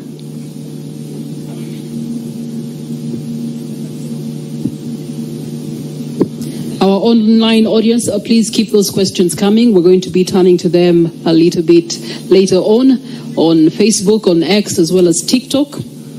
We're also streaming live on our websites, NTV Uganda, as well as Daily Monitor. Yvonne? Thank you so much for the opportunity. I'm glad that NTV has put a very spirited fight for us to be able to be at this debate. It's very unfortunate that we have 3 candidates that have shied away or cowered away. That's what I would call it, because it's very key for majority of our presidential candidates to come here and put a spirited fight in terms of what they feel is the vision for Uganda. So I appreciate the candidates that have made that deliberate choice to be here, and Uganda does not take it for granted. So we see you. Thank you. It's becoming very, I would call it problematic from the kind of generations we come from, that, you know, the voter apathy in Uganda has gone high because Ugandans no longer believe in the systems, not even elections. They don't believe in elections anymore. I feel that is one of the biggest problems, because we are going to sit on these platforms and talk and give the visions. Alternatively, majority of you have very good visions for this country, but we don't want to lie that Ugandans might not be listening because they've given up. What is the... When you have the perfect response in your head, but your fingers just can't keep up. We've all been there. Typing, deleting, retyping. Now I use Whisperflow. I just think out loud and it creates perfect formatted text on any app or website. Whisperflow understood what I was trying to say and gave me the exact output I wanted. Check out the difference between this same sentence being dictated into Siri versus Whisperflow. Let's meet at 12 p.m. at Joe's Pizza. Wait, no, actually I can't do 12, so let's do 12:30. And instead of Joe's, let's go to Kelly's Diner. Whisperflow understood what I was trying to say and gave me the exact output I wanted. For longer texts like this email, it even formats it professionally so it's ready to go with no editing. So much faster than typing. Whether you're writing in Gmail, ChatGPT, iMessage, WhatsApp, Slack, Curse. Voice was saying we want all Ugandans included. All right, thank you so much, Yvonne. I believe the candidates, you've gotten her point. Priva, I do believe you also do have a reaction for us in the house. To our audience on KFM and Dembe FM will also be coming to you. Equally, those of you that are streaming live on YouTube will be with you shortly. Priva. Miss Kasire Evelyn Kent, talk to us. What do you have to ask? Thank you so much. My Evelyn Kent Kasiri, candidate to Manempi Kampala, under need flag bearer. My question goes to Nandala Mafavi. In considering the high living costs in Kampala, what plan would you have, it being a city, to help Kampala people have a better life? And the second question is, at what point in time did you make up your mind to use money in your pocket as your slogan, considering we had presidential candidates and need presidential candidate, Joseph Kavleta, who has been using the same slogan since the 2020 elections, and assuming he had been nominated, would the two of you still have carried the same slogan? Thank you.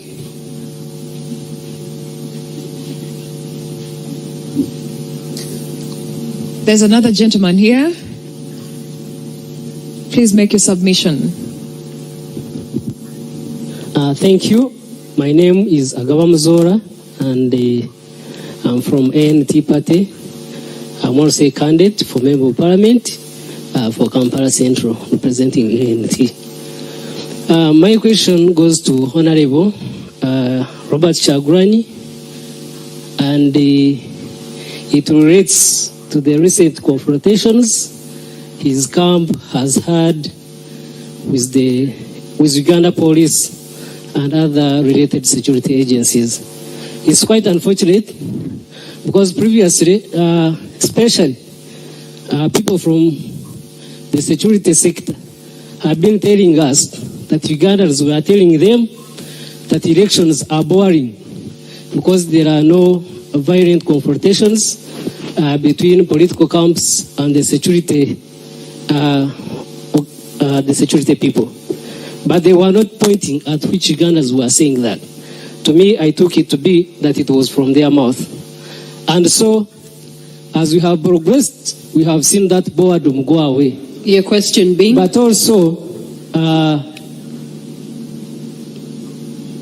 the question is, Mr. Kyagulanyi, when you are in Kawempe, there is a video attributed to you telling your supporters that in Uganda, kati muri bayekera, mutambule mudeo wakanga bayekera, bwe mutuuka mukole ebikorwa ebyekiyekera.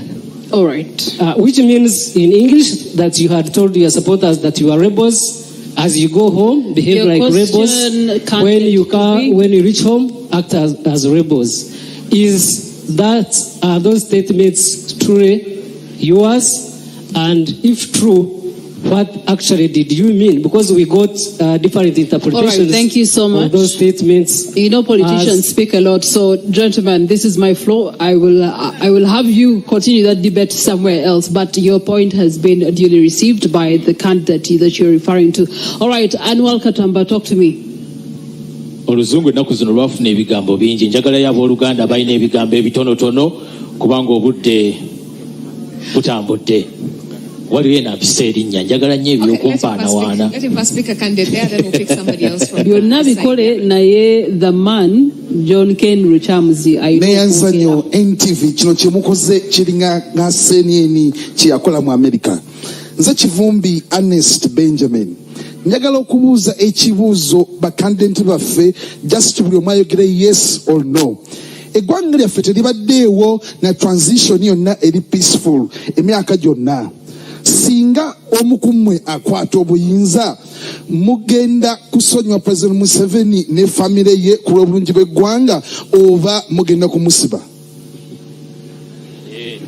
Kale toyanza nnyo toyanze kanfuneyo ekiri mu mbeera ey'abannamawulire. All right, let's keep the questions short and sweet and straight to the point. Let's hear from you. Amanya nze muwadanku nyingi ndi mubaka wa parliament ow'Ekyaddondo. Njagala okubuuza candidate Mugisha Muntu, Amabirizi, candidate Nandala, none yagambye okwogera mu Luganda. Candidate Bulira Frank. From the trend eri mu mawulire ne campaign nga zibadde zitambula kiraga nti Abannayuganda abangi bajumbidde nnyo campaign rallies eza presidential candidate Kyagulanyi Ssentamu Robert. Submission zammwe namwe muwulikisenga abataagala Mwai Museveni. Kikyalimbudde okwegatta emabega wa candidate Kyagulanyi Ssentamu Robert. Musobola okwekomitinga kati mukirowoozaako nteekateeka zammwe ki bwe tuba nga twagala okweddiza obuyinza nga bannayuganda. Ndowooza njagala okuwulira tteeka yammwe ku kwegatta emabega wa candidate Kyagulanyi Ssentamu Robert alabise nga yasinze obuwagizi mu public ne mu rallies. Anwar Katamba lindako. Anwar Katamba noonyeza omwami John Ken Ruchamuzi. Then Privan noonyeza omwami gwe bayita Johnson Mayamba. Those will be the two questions we'll take on the floor. Then we will allow our candidates to respond to each one of them. Thereafter, we'll go to our online audience and also give them a chance to interact with their candidate.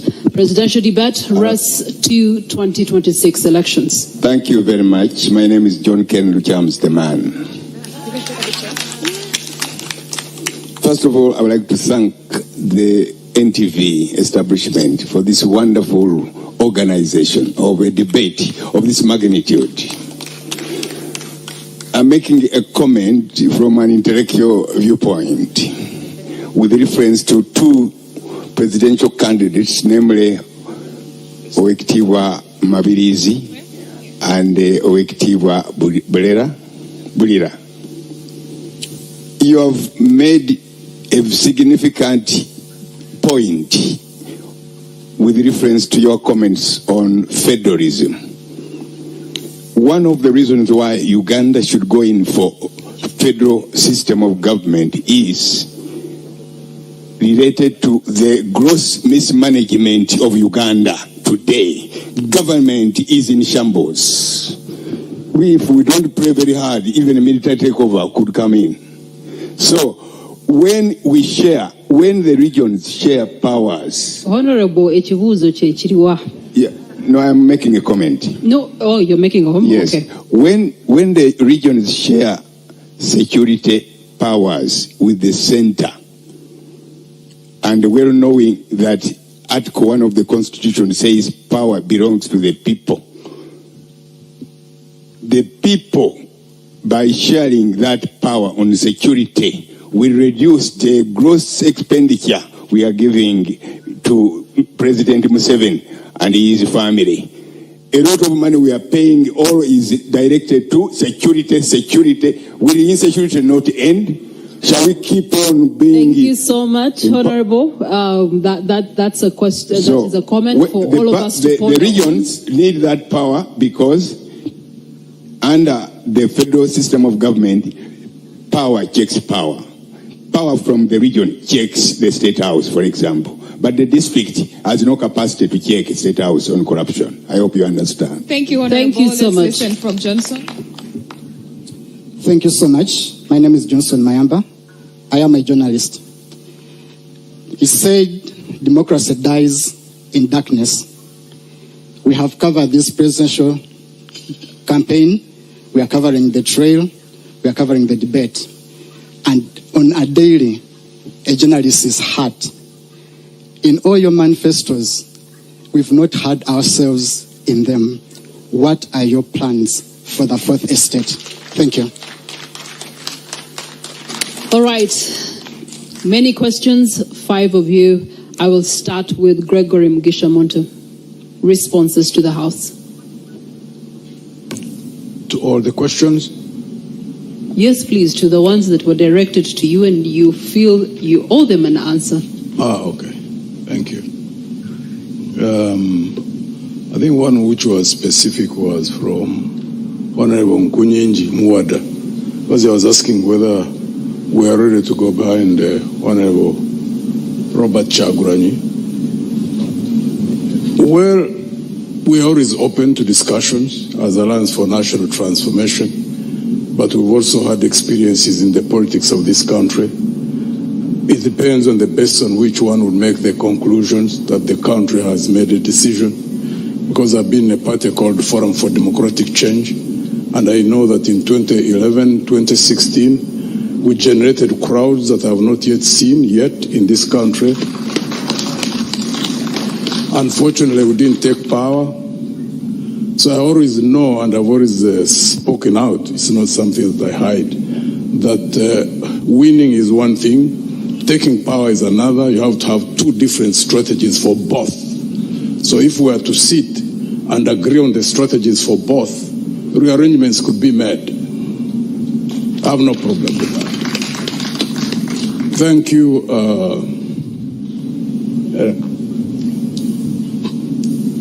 I think Yvonne talked about the raising of hope. I think all Ugandans really want to see a better future, need to invest in the raising of hope. And there are many Ugandans, men and women, who have got spheres of influence through which they can raise that hope in the people who are around them. We can't stop speaking. We are in a dark period. There is no doubt about that. But in every dark cloud, as you say, there is always a silver lining. So every Ugandan who recognizes that anything that loses hope starts dying must participate in that. You can't just leave it on the candidates. We must keep on resustaining the hope within our people, because if there is absolute loss of hope, like I noticed when you go up country, then the future will really be very, very bleak. Do everything humanly possible to talk to people, to tell them that things always change. There is always a turning point. Even us, we will get that turning point, but we all must focus to a future that is better than what we're experiencing and work, invest into it.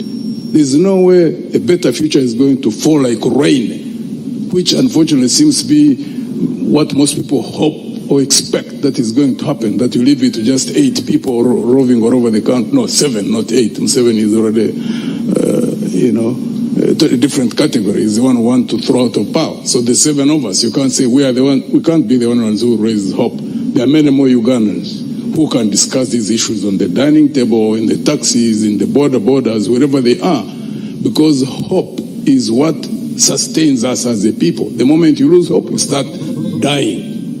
Wekesa Amos, thank you for recognizing our understanding of what the potential for tourism is, because I can't even understand why anybody who seriously looks at growing an economy cannot look at tourism as one of the focal areas for investment. Uganda have not even tapped beyond 30% of the potential that we do have if we had time, we would go into details in regard to that. And well, the colleague from NT, it's unfortunate that you asked that question. You know how this regime manipulates information, manipulates people. So we stand with Honorable Chaguranyi in all the things he's doing. It's unfortunate that the security services are really focused on breaking the crowds which they do have, which they used to do to our candidate in FDC when we were there. They have a way of trying to do things in such a way that they cause clashes within the opposition forces. We will not allow that, even when we are separate, even when we are running different campaigns. We will stand together against the tyranny of the regime.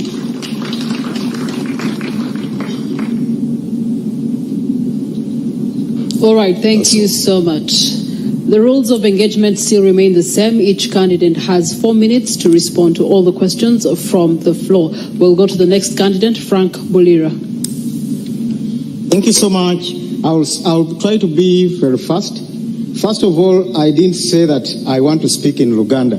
I just said I want to reduce the English. That is the number one problem of this country. We want to liberate this country. Not speaking a lot of English. It won't help us. First and foremost, Madam Yvonne, thank you so much. Voter apathy is majorly because of loss of hope. It is with the opposition, apparently, that has to give hope to the majority of Ugandans on the opposition.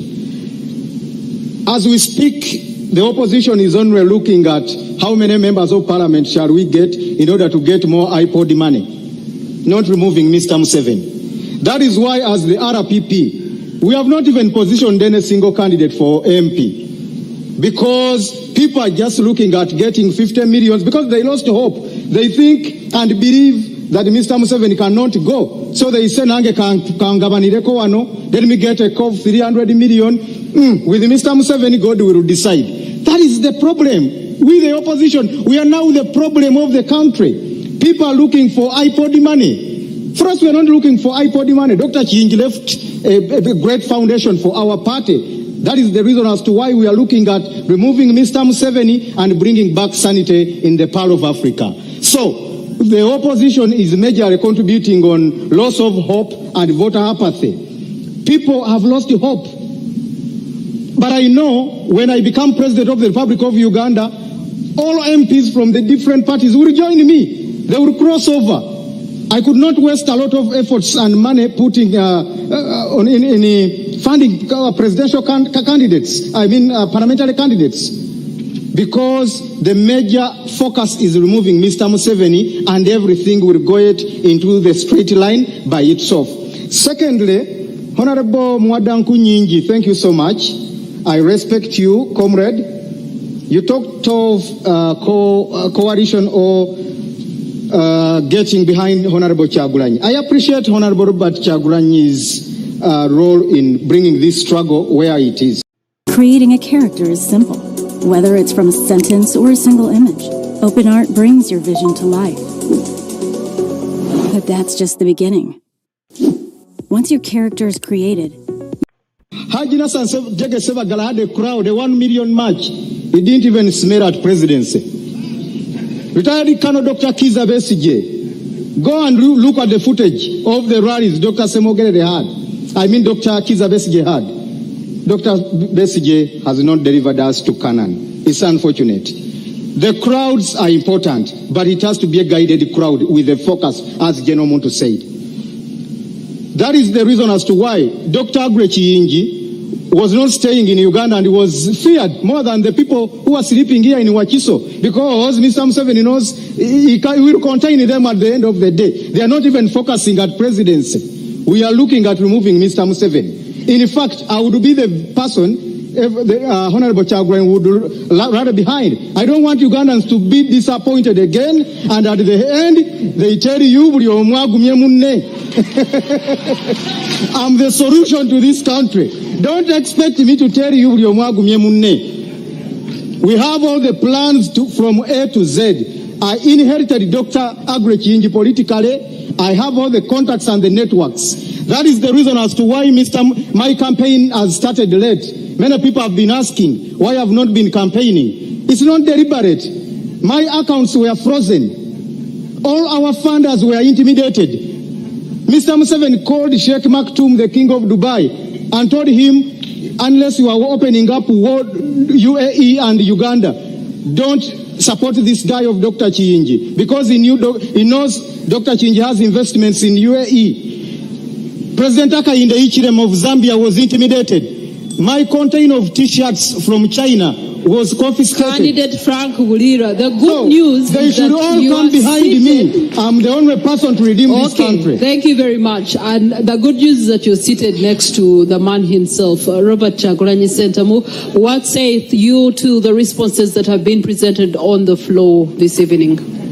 My response would be Naimulira. Thank you very much, Mildred. I feel at loss because as a present victim of security, I did not get opportunity to be asked for a comment about security, and as a way of blocking and bridging, you would allow me just to wrap very quickly my comment on security. And it all goes back to state capture, because that is the problem. Every institution of state is captured, including the military.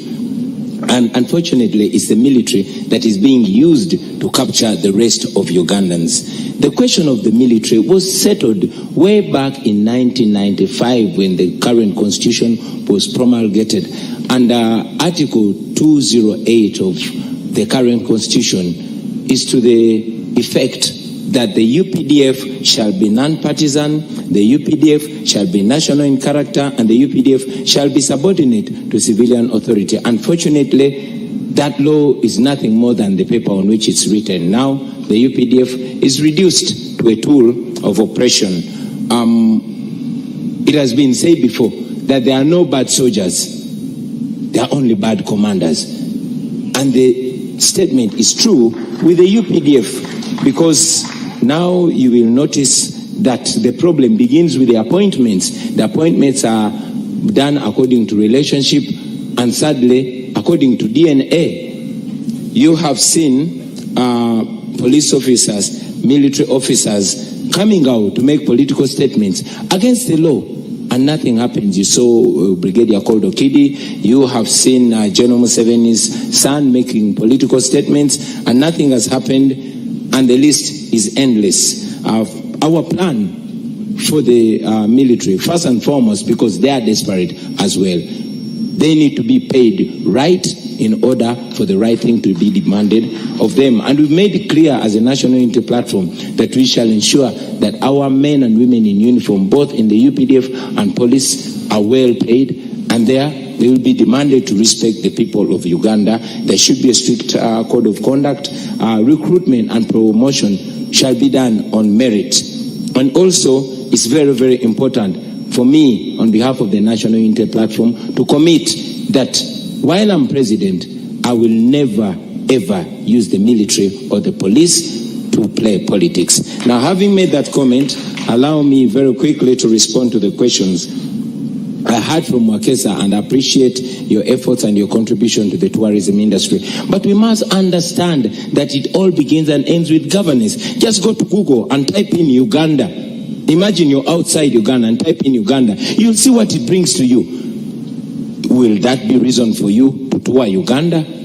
So it is not us to create an image or a brand of Uganda. The brand of Uganda is being messed by those that are in power, and it is upon us to remove them from power so that we can present a good brand. Uganda is one of the most beautiful countries in the world, and our tourism potential is robust, but it is being messed by those that are in power, because what matters to them is not what the country gets. The main occupation of the state in Uganda is regime survival, not serving the country, not developing the country, not developing any sector. My brother from ANT mentioned that I said, yes, I said that. I've said it many times. I'm saying it right now. I'm a rebel, but I'm a legitimate rebel. You've seen the president of the Uganda Law Society, calling himself a legal rebel. I'm a legitimate rebel. I'm just like the Museveni of the 1980s, only that we are non-violent.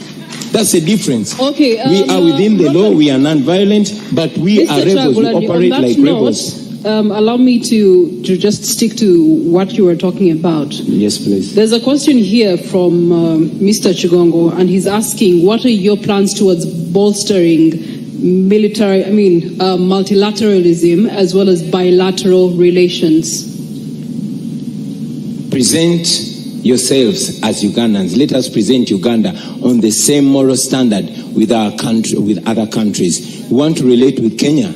Kenya has a semblance of democracy. We want to relate with democracies, but we are bringing dictatorship to them. Let us level up. Let us have the moral standard. Let us be on the same moral standard with other countries, and we are going to be respected. Now we are not respected. We are only feared. Okay, thank you very much. And you did not allow me to... I'll be returning to you shortly. Right. Just you can hold that one. I'll be coming back to you. Candidate Nandala Mafabi, there were questions for you in the room. What saith thee? Yeah, thank you so much. First of all, with tourism, my take on that, one, of course, security is important. Tourism cannot come here when it is secure. Number two, we should invest more in infrastructure, the roads, network, and this tourism, of course. I would even go further to talk about the rail line. We need to put back our rail line to deal with most of the things we talk about. Also the press, we should have a positive press. Voter apathy, yes, it is there, but a thief cannot chase you from your chamber. You must make sure you work in the chamber until you arrest him or her. My proposal to voters, kindly read our manifestos, see which one is the best, and go vote, because one day we shall make it. Amin said that if the referee is biased, when you are playing football, make sure you score a goal where even the blind sees that it has entered, so that it cuts the net and everybody confirms. I think this coming election, if we all voted and voted the NRM out, everybody would see, even if Yamakama will have nothing to say. High cost of living in Kampala, everybody know high cost of living is everywhere. I think because you stay in Kampala, maybe people can even afford something, but people are going without anything for weeks. So I want to assure you that the high cost of living is a result of cost of production. We have high taxes, we have high cost of production. Now we have talked about electricity, it's very expensive, and that's why electricity is one of the catalyzers to make production. Water, mention it, and in Uganda, the tax exemption are given to foreigners. So we are the one who bear the burden for foreigners instead of the Ugandans. Corruption is also another cost, because when the costs are, taxes have to be put there to tax you, so that they're able to cater for the corruption of the 10 trillion. You said, I copied your motto, no. We said fixing the economy, money in our pockets. I don't know if yours is like that. But I'll also give you an example. Busoga College, where I went from, where I started from, it says, Kurakatonda negwanga lyaffe, for God and our country. And the motto of Uganda is for God and my country. Should we also say that Uganda copied from Busoga College? On the issues of Museveni, you see, for us, we're in this campaign not looking for, we're not in for hate, we're not targeting anyone. What Museveni has done. His 40 years are over. We need to move on. What has failed to do is what we are saying, it is us to fix it. So we are bringing unity, we need to reconcile this country, we need truth-telling, and this country must move forward. Museveni is just one individual, the country is bigger than Museveni. So for me, I believe we need to have our country united, and should we forgive him, there will be truth-telling. You said we should join hands. Everybody knows how to mobilize. For you, you may be mobilizing using music. We don't have music. You may be mobilizing by carrying like Museveni. We don't carry. For us to go to villages. So there is no measuring tool that you are the best. I think we have to wait until the D-Day. That will be the determining factor. All right, thank you so much. Just a small one. The press, we are sorry the press being hurt. We feel bad about it. And of course, even this is where I want to make a comment, that I think the state should come out clearly We need EC to come clear about this because there should be fair play. We don't want any candidate to be, his or her supporters be hurt. We need it. Electoral Commission should take charge of the election. But I also had the Electoral Commission chairman saying after voting, everybody should leave the polling station. I thought this gentleman was a judge.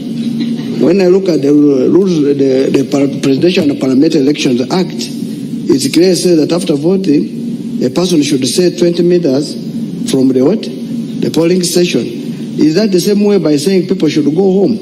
That shows there's lack of people of understanding in this country, and these are the people who are going to be the referees. We want to pray to God that they learn the law and understand it. What do you want to do at the polling station by chasing people? You must be wanting to steal. Let him come out clear to tell us. All right, thank you so much. Mr. Joseph Mabirizi. Number one, I want to arrest the fears of voters where they have given up elections. We have got solutions. Have been working on this for 12 years. We know very well that there is vote rigging and so forth. So number one thing that we've done is educating Ugandans about the army we have and their rights, the constitutional rights. When you add the policemen and the soldiers, we have 106,000 soldiermen or gunmen. And the recent census which was carried out, we are over 45 million.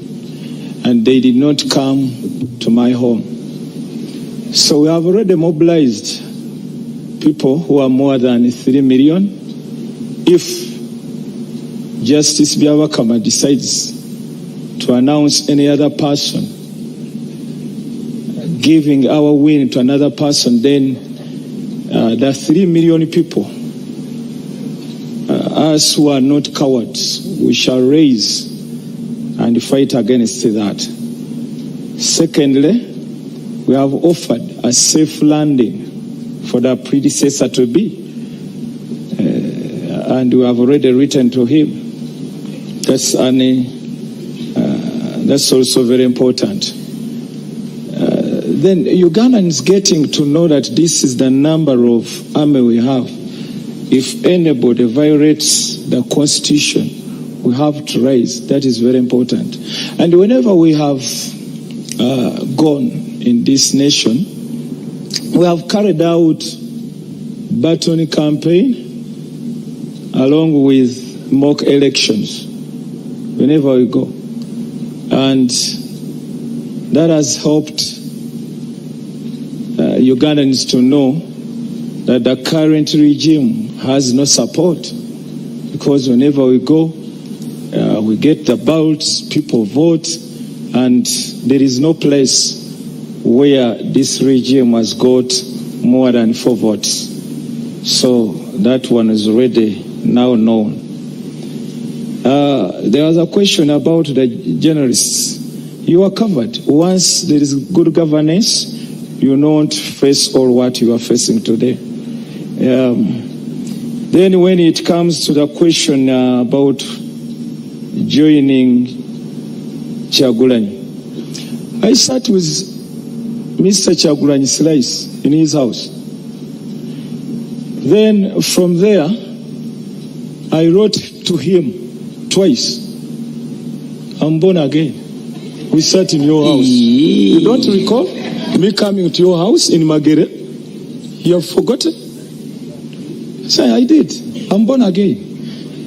And I have written to these presidential candidates about joining hands.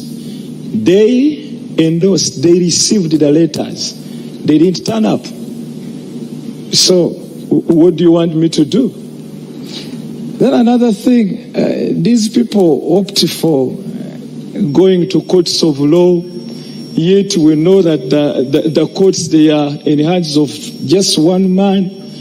Then they are promoting the governance, which is the same as the one we have. For us, we advocate for federalism. So our plans are so different. That's why we cannot join anybody. All right. To all the 5 candidates on the floor, as we're looking to our social media platforms and getting questions from the online audience, we also have a desire to hear from you on sectors that have shown immense potential, but yet they are still not given that much attention. Sports is one of them. The creative industry is another one.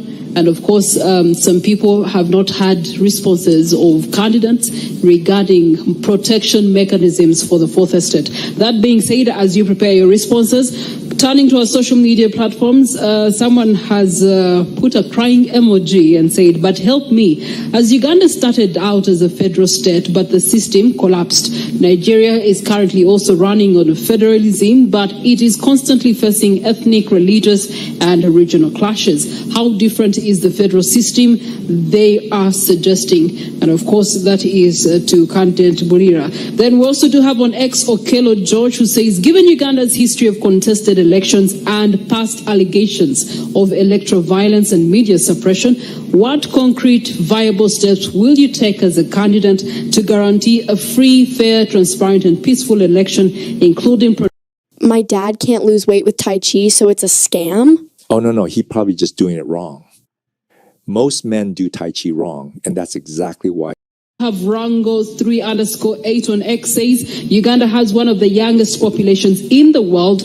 What is your vision for empowering youth to lead in innovation, youth to lead in politics, and youth to lead in entrepreneurship? How will you engage young people in decision-making processes?" And I'm going to take the final one from X. I am Sami says, "1, how do you plan to leverage technology to boost Uganda's economy and improve the lives of citizens? 2, what strategies would you implement to increase access to digital services, especially in rural areas?"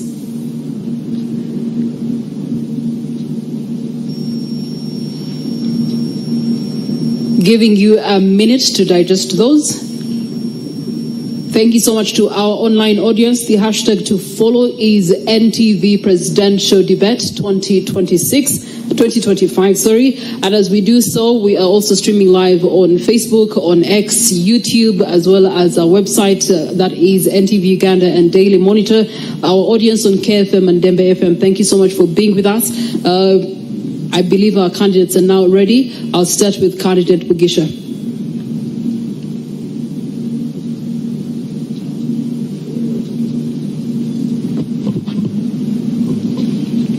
The areas which have high potential but where there hasn't been adequate investment, as they have indicated, like in sports, like in the creative industry. The unfortunate thing is that that process really starts from primary education. Our primary education, the foundation of our primary education system is not being well designed, because you get to understand the different intelligences of the different people between 5 years to 10 years. That's where you get to understand how people have been wired different. We have concentrated more on the academics, and therefore many people who have got talent, like who could be the best of sports persons if there was investment in them, those who are in the creatives, those who can use hands for their skills, is lost at that point. We would have to redesign that.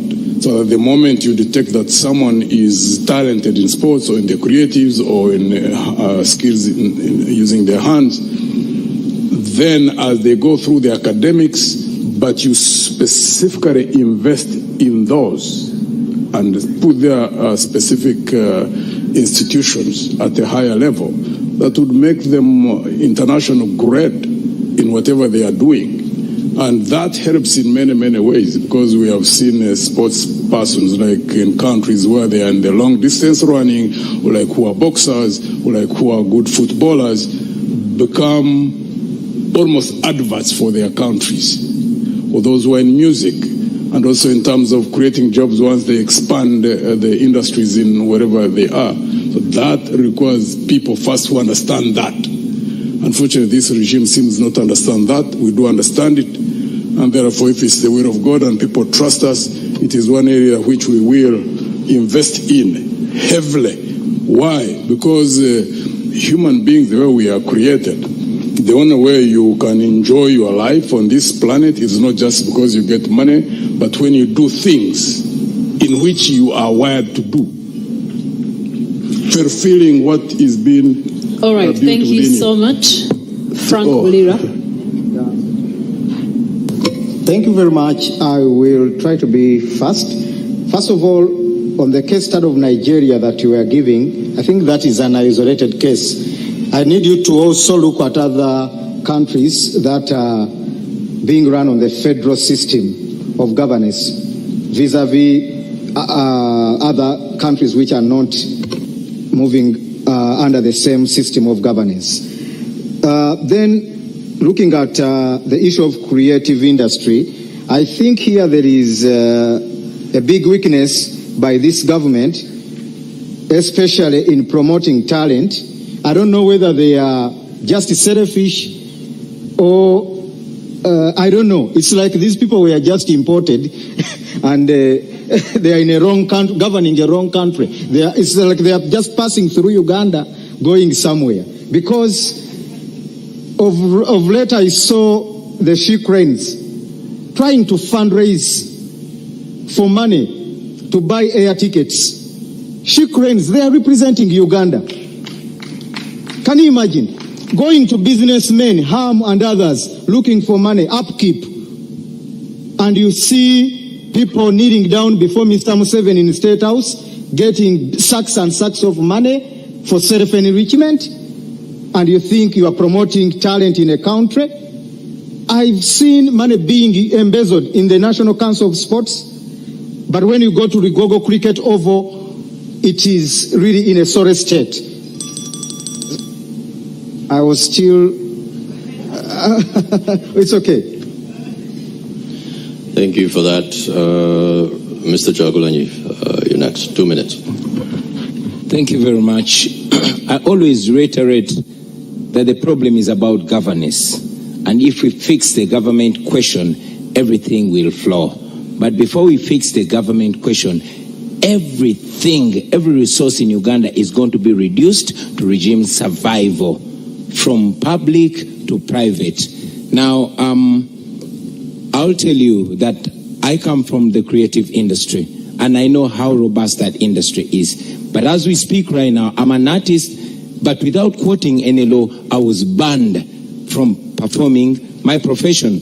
Just a few days ago, a renowned artist called King Saha was blocked from performing, from having a concert, not knowing that when you block an artist like that, you're denying thousands employment.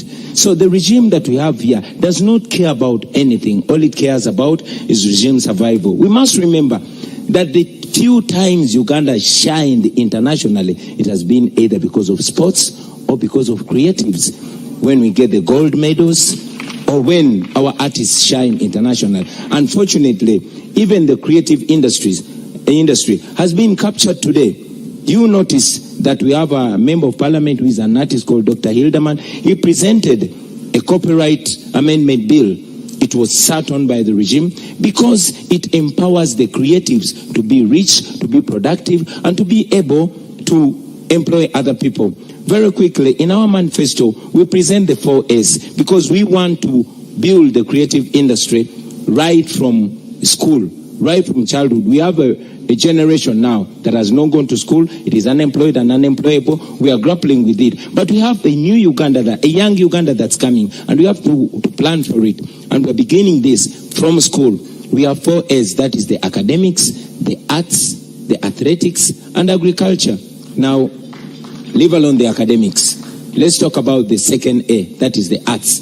In the arts, if we start focusing and investing and prioritizing the arts, you'll get thousands, if not millions of Bobi Wines.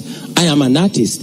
I came from that line. I was able to guide myself. And it is that benchmark, it is that example that we want to bring and use in the schools, the same way with sports and all other areas. All right, Nandala Mafavi Nathan. Thank you so much.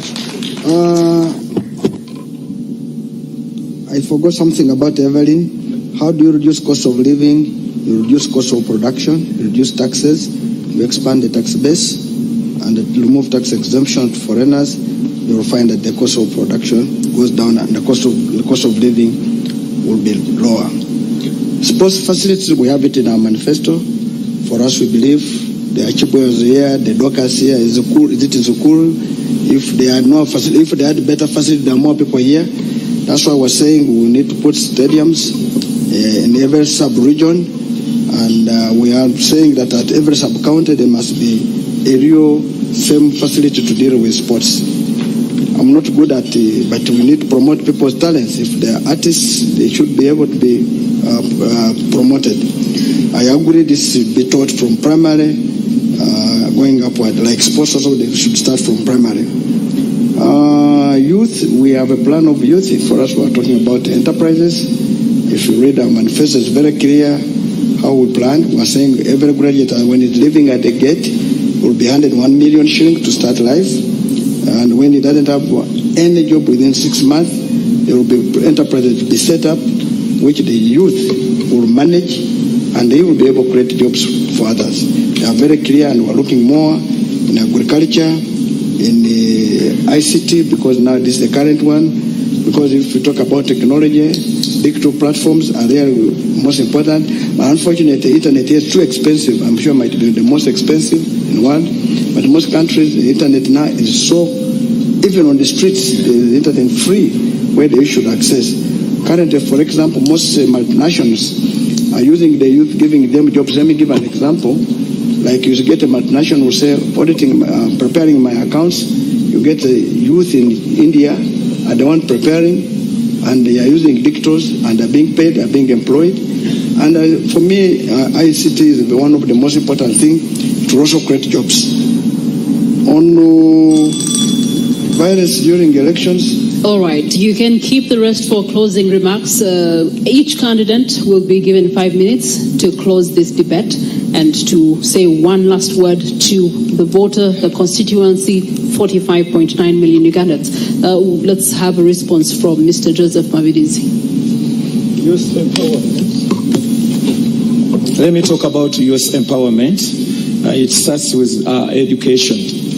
We need to overhaul the education system to come up with the education which fits our needs. Today, the education we have, it doesn't benefit. There's a microphone that is on. Let's switch it off. Thank you. Yes. It doesn't benefit those ones who pay school fees, the parents, neither the children. So we have a committee. It's already working upon that. We want to have a new system of education which can benefit Ugandans. Secondly, we are planning to give free internet services right away from May next year, so that will no longer be a problem to Ugandans. Then we want to use both the transferred technology and also the local one. It will help us in innovation, skilling, hence job creation, which have so many opportunities of employment for unemployed. Then injecting more money in creative industry, that one will help a lot, because it has become a job when you talk about music and drama, when you talk about sports. So we aim at injecting more money in those sectors. Thank you. Thank you. Thank you very much for that. As we wrap up, allow me to hand over to all the 5 candidates, 5 minutes each, to give us their closing remarks and reflections and what they plan for this country, in case you missed anything out. Sadly, we do not have enough time. We planned to touch on economics and finance, but maybe you can squeeze all of that in those 5 minutes. I know it's brief, but Over to you. Candidate Muntu, could you please start us off? Thank you. General Museveni is going to leave us a broken country, deep in debt, lawlessness, frightening levels of poverty. All systems and institutions have been broken down. There's almost nothing which can check power. The culture of the people who have so lost hope to the point that ordinary people are selling themselves for 5,000 shillings. Leaders are being bought at a higher rate, maybe 50 million, 100 million. That's the state of affairs that we do have in this country. We are growing in terms of population increase. We are 47 million people. In another 25 years, we'll have hit 100 million people. We are going to face a larger crisis if there's no change of leadership. Also, too, the nature of change. Because we have had 63 years of leaders who go in there and they all almost do the same thing, continue moving the same direction. So there must be something up there which most people may not understand. There's absolutely no reason why 9 presidents can all go in giving promises and within a few years they all get drunk with power. What I promise the Ugandan people is 1, integrity, resoluteness in standing by what I've believed in since I was 23 years old. I am a man of his word. What I tell you today is what I tell you tomorrow. I am resilient. I've been tested, not just by money, which was unchecked. There were no systems in the army. When I commanded the army, I established the systems of managing national resources. I believe in equality before the law. I believe in justice. I believe in equal opportunities. Everywhere where I've been, I have ensured that I practice what I talk about. Therefore, consistency is very, very important. And more so, I project myself based on my track record. So, if it's the will of God and the people of Uganda trust me as I ask them to, it's not that I'm going to be tested. I've already been tested. Money, power, and high office has been the Waterloo for many, many leaders. Talk is cheap, Americans say. Where we are at, a broken down country, where it requires rebuilding of systems, reestablishment of functioning institutions, require someone who has the character that by God's grace I do have. I work in teams. I am good at managing teams, at selection and managing teams. Understand the challenges we do have as a country. The future, if it's going to be different in terms of culture, in terms of direction, is not going to be easy sailing. It requires a resoluteness and determination, for example, to fight corruption. Is not an easy job because there are going to be counter forces that are going to fight, domestic as well as foreign. It requires management of national security services, the army, police, and internal security services, which require sophisticated management. In the manner where we are now, we are in a very, very precarious situation. Let me give just one example. The nature, the frightening situation that we are in. There is a constitution. Everybody knows that if the president was going to a coma, the vice president would take over. I have asked in 8 districts where I have been that experience. I tell them, who of you believe that if General Museveni was slid into a coma, that Honorable, the Vice President...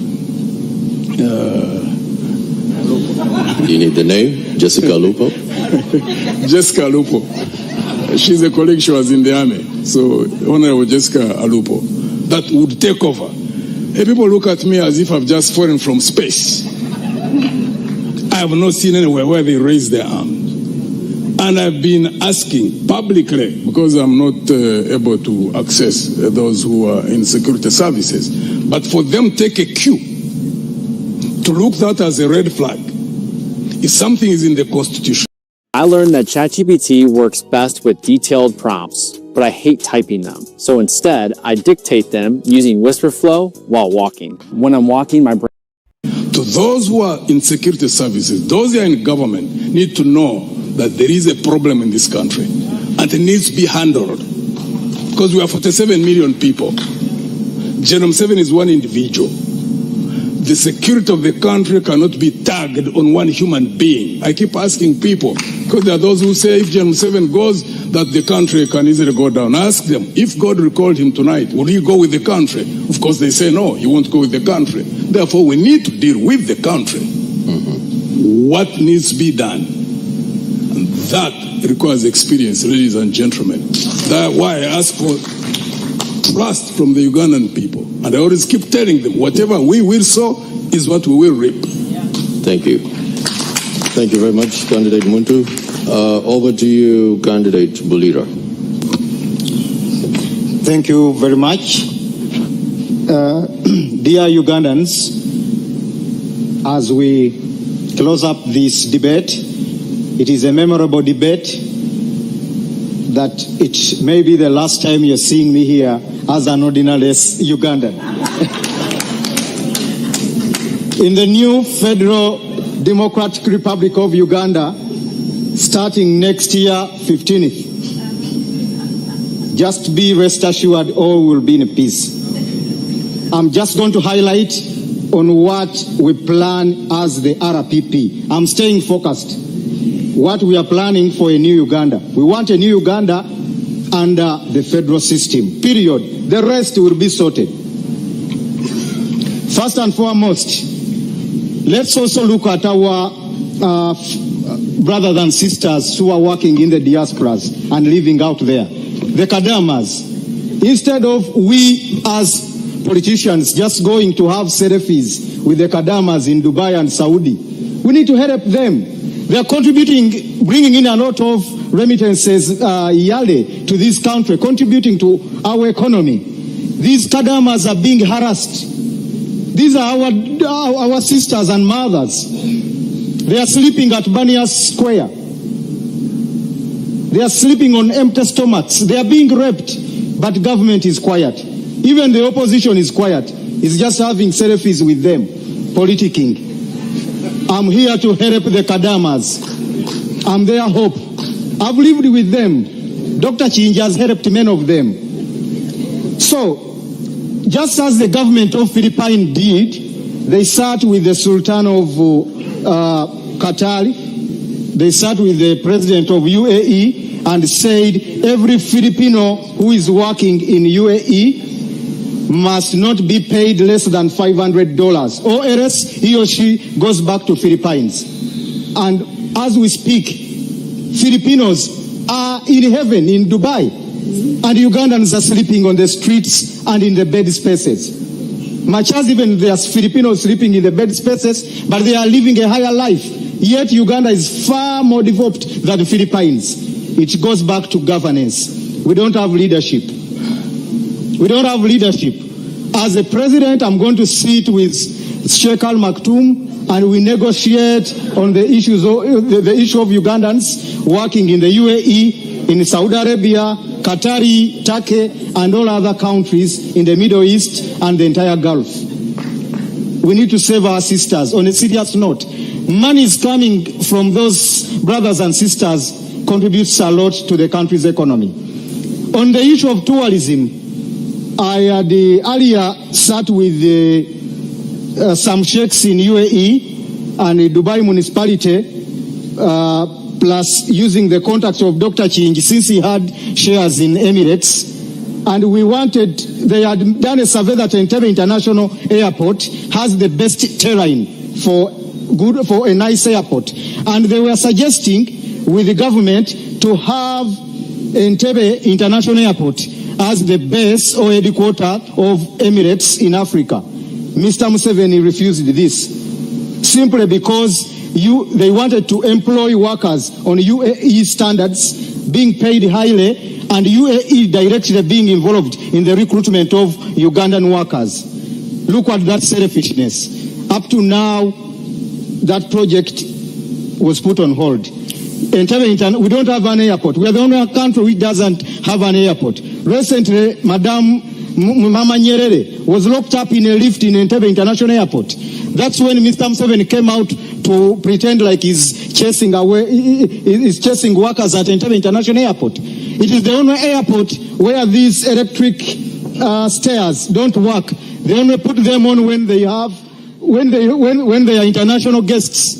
Even poor countries like Zambia and Malawi have real airports. We don't have an airport, and it is the gateway to the country. It is the gateway to the tourists. We want to put down this airport, and we have a reasonable airport. In fact, it's even going to be named Sir Edward Mutesa International Airport. From Entebbe is meaningless. All countries, when you go to Kenya, their main airport is the Jomo Kenyatta International Airport. Their founding father. Go to Malawi, it is the Kamuzu Banda International Airport. In Tanzania, it is Julius Nyerere International Airport. Oliver Tambo International Airport in Johannesburg. It's only Uganda selfishly remaining with the name Entebbe just because Mr. Museveni doesn't even want to remember the founding fathers, the first presidents, the Obotes who brought about the independence of this country. We are going to construct Wesley Mumbere Airport in Kasese and Omukama Chevambe Airport in Fort Portal Tourism City. Thank you, Mr. Oh, I was just starting. You'll start when they I've not even reached in the middle. You'll start when they elect you on the 15th. Oh, Ugandans need this. All right, so we get to also receive closing remarks from Honorable Robert Chagulanyi Sentamu. Thank you very much, Madam Moderator. Our fellow Ugandans, at a time when our nation is at crossroads, at a time when all institutions of state are under capture, including the judiciary, a time when a judge sits to adjudicate, to decide a case, has not to look at what the law says, but consider what General Museveni wants. At a time when appointment of judges is by a person and yet is supposed to be by the Judicial Service Commission, a time when even a justice of the Supreme Court, Justice Chisache, is in exile because she fears for her life, having disagreed with the status quo. A time when political leaders are in jail, people like Dr. Kizza Besigye for no case whatsoever, where citizens are tortured on camera by those that are supposed to protect them. A time where social media is blocked. Facebook, as we speak right now, is blocked just because one person does not like it. A time when laws are applied selectively, where some people are in prison for apparently being charged for computer misuse. And yet, as a person standing right here, I'm a victim of harassment and threats by the highest official in the military, threatening to behead me. In a time where a country is completely captured, I want you to know that a new Uganda is possible. A new Uganda can come, and it's by you and me. Ladies and gentlemen, I come to you as a typical Ugandan. I've grown up in your faces. I've grown up from the lowest of society to here where I am today. I am a symbol of resilience, a symbol of discipline. I came from the ghetto, the worst of character, but to be that I'm a happily and decently married man, well educated and all that, that speaks of my character. Ladies and gentlemen, I present myself to this generation, to unite this generation, to uplift this generation, to stop tribalism, to unite the country. And with your support, with your endorsement, I am sure we can all change Uganda. I've said it before and I say it again. I don't present myself as the most capable or the most educated or the oldest or the most experienced, but the most committed to lead this generation out of slavery. When you vote for me, when you vote for the National Unity Platform, you'll be voting to end 40 years of dictatorship. You will be voting for servant leadership. I present myself not as a boss, but as a servant. And most importantly, we as a nation will be able to march forward together. Therefore, ladies and gentlemen, please remember that we have an opportunity to redefine our history, an opportunity to start over again. This opportunity is coming on the 15th of January to end the hate, to end the historical injustices, to end tribalism, and to rebuild our country. I am sure Ugandans, especially the young ones, love each other. They want to live together, but they are stuck in the past. It is our opportunity to unchain and unhinge and move forward. Therefore, I call upon all of you to vote for me. Yes, I have the highest respect for all these contenders right here, but I'm the best choice. The people of Uganda have shown it to you. It is only a pretender that will not agree that the person elected to be president of Uganda in 2021 was Kyagulanyi Ssentamu Robert. The people of Uganda have consistently shown it to you, from the north to the south, from the east to the west. None of the candidates can win me in an election, even in their own backyard. Therefore, I might fail to convince them to join the winning team. But you, the people of Uganda, have always taken a lead. You have led us. Please lead us. Let us liberate our country, and forever we shall end this slavery. I thank you for God and my country. All right. Let's have order in the room. We do have other candidates that are worthy of their time. And now turning to candidate Nandela Mafabi Nathan for your closing remarks. Thank you so much. I come in this election, as I stated from the beginning, to fix the economy, and we have money in our pockets. I heard my colleague was asking that I copy their motto. I've been reminded there is money in your pocket. For us, I say money in our pockets. The country we are in right now, the main issue we have is greed. That's corruption, which is a cost, a big cost to this country. It's the one which is making cost of production go high. It's the one which is making the country of people to be overtaxed. And the moment we stop this will mean we're going to reduce the taxes. And the moment the taxes are reduced, there will be more money at your disposal for consumption. And the layer living will be better. Two, we come with a plan to invest in productive sectors. And that's why we're saying our budget, 10% of the budget will go to agriculture. And the moment the agriculture is up there, bring back the cooperatives, which I come with an experience from Bugis Cooperative Union, because one of those which had been taken away, and now it is there thriving. We believe people will be able to market their produce from their cooperative societies, like cotton, like tea, like coffee, like tobacco, even cassava. Right now, cassava is the one which is leading in starch. And 1 kilo of starch, $360. That's about 1,400. We used to have a factory for starch in Lila. It was destroyed. And we believe if we grow cassava, we shall make money in starch. So, in this process, we're going to create jobs. And the moment we create jobs, people will have money, because then they will have capacity to buy goods and services. I come here with experience in the area of economics, in the area of accountability, in the area of financial management, in the area of taxation. And I know how poverty is painful. I come from a village. I studied from a village school until I reached Busoga College, Mwiri. But by then in education, you never needed to be in town to be able to go to a good school. You needed to be in a village and you'll go to a good school. And that's why we're saying we must revamp our education system so that we go back to the basics, so that Ugandans can access good education and be able to lead a better life and develop themselves. In this election, I know we have many candidates, but the problem now is not anything. It's about people suffering because of poverty.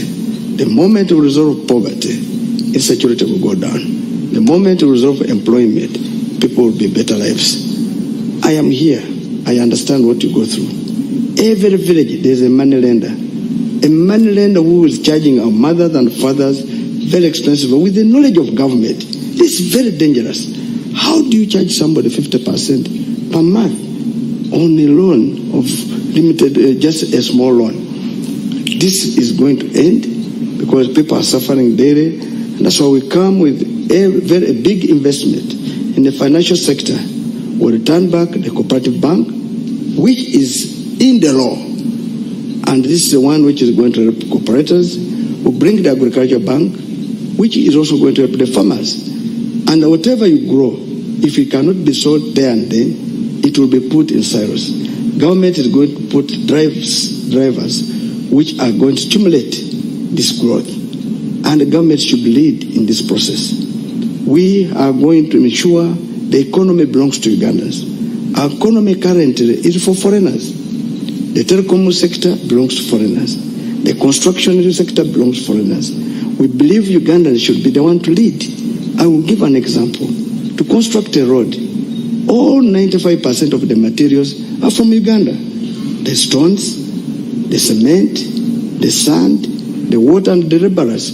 Why would the road in Uganda, 1 kilometer, cost money which can make 20 kilometers? It's because of corruption. Corruption must be dealt fully without fear or favor, and we shall lead by examples to ensure that justice is done without fear or favor. The judiciary should be a judiciary which should be there to do work, not to do political judgments, not to really sit on cases. And if you cannot work, in my time, you'll not be in that judiciary. Because justice delayed is justice denied. And this cannot be acceptable. I look forward, if you lend me your vote, I am the best candidate of all the 8 candidates, because our problem now is poverty, which needs to be resolved. Thank you for that. And our final candidate, Mr. Mavidis. Thank you so much. I'll speak few words so that Uganda don't miss out on this. The problem we have in Uganda cannot be solved by just electing in a new leader. We need to change the system of governance. And the only system that can give us a true solution is federalism. You can recall the last time people or Ugandans shed out tears, it was when the government of late Sir Edward Mutesa II was overthrown by gunmen whose deputy was Nadiope.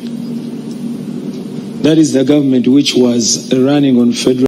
Hey, how's that New Year's resolution going? What are you talking about? You know, that YouTube channel you say you're gonna start? Well, yeah, I'd like to, but editing's really hard. Will be a dictator. So what we need to do is to look into the governance system.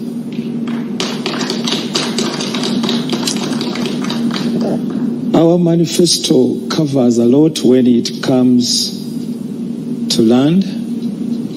There is a policy on land use.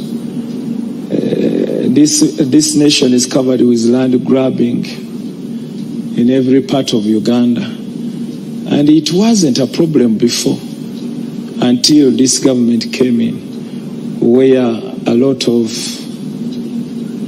government people go out with a lot of money, buy land, chase people from their land. So we need a policy on that. We want to make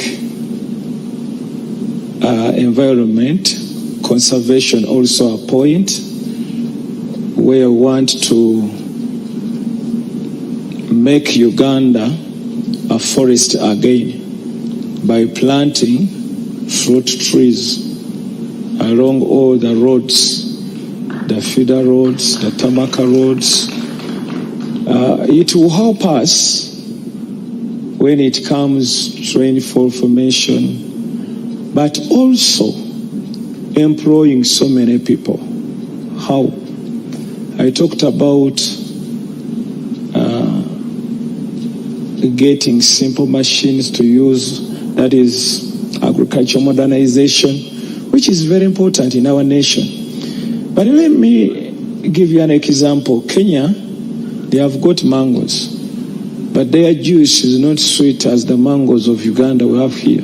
So they come here, they buy mangoes, they take to their nation. Go to supermarkets and ask for juice that comes from Kenya. It costs 15,000, 20,000, 10,000. Our juice here just costs 3,000, 2,000. So we need that value addition and the things that we do here, and that will open for us a large market that is international. We have been talking about East African Federation, then Africa, Pan-Africanist, what. Before you do it in your country, you cannot trade it in anywhere else. We need to work. We need to make sure that in our country we have federal, so that we opt for East African Federation. And that is the problem that we are facing. Now all the countries, the neighboring countries, they are scared of us because of our way of governance. They don't know what will happen. And you've heard some of the neighbors saying, we had a settled nation, but now what has come, the instability, it is because of Uganda. So we want to deal away with that. There is another important thing that people are not considering. We have been voting, and we supported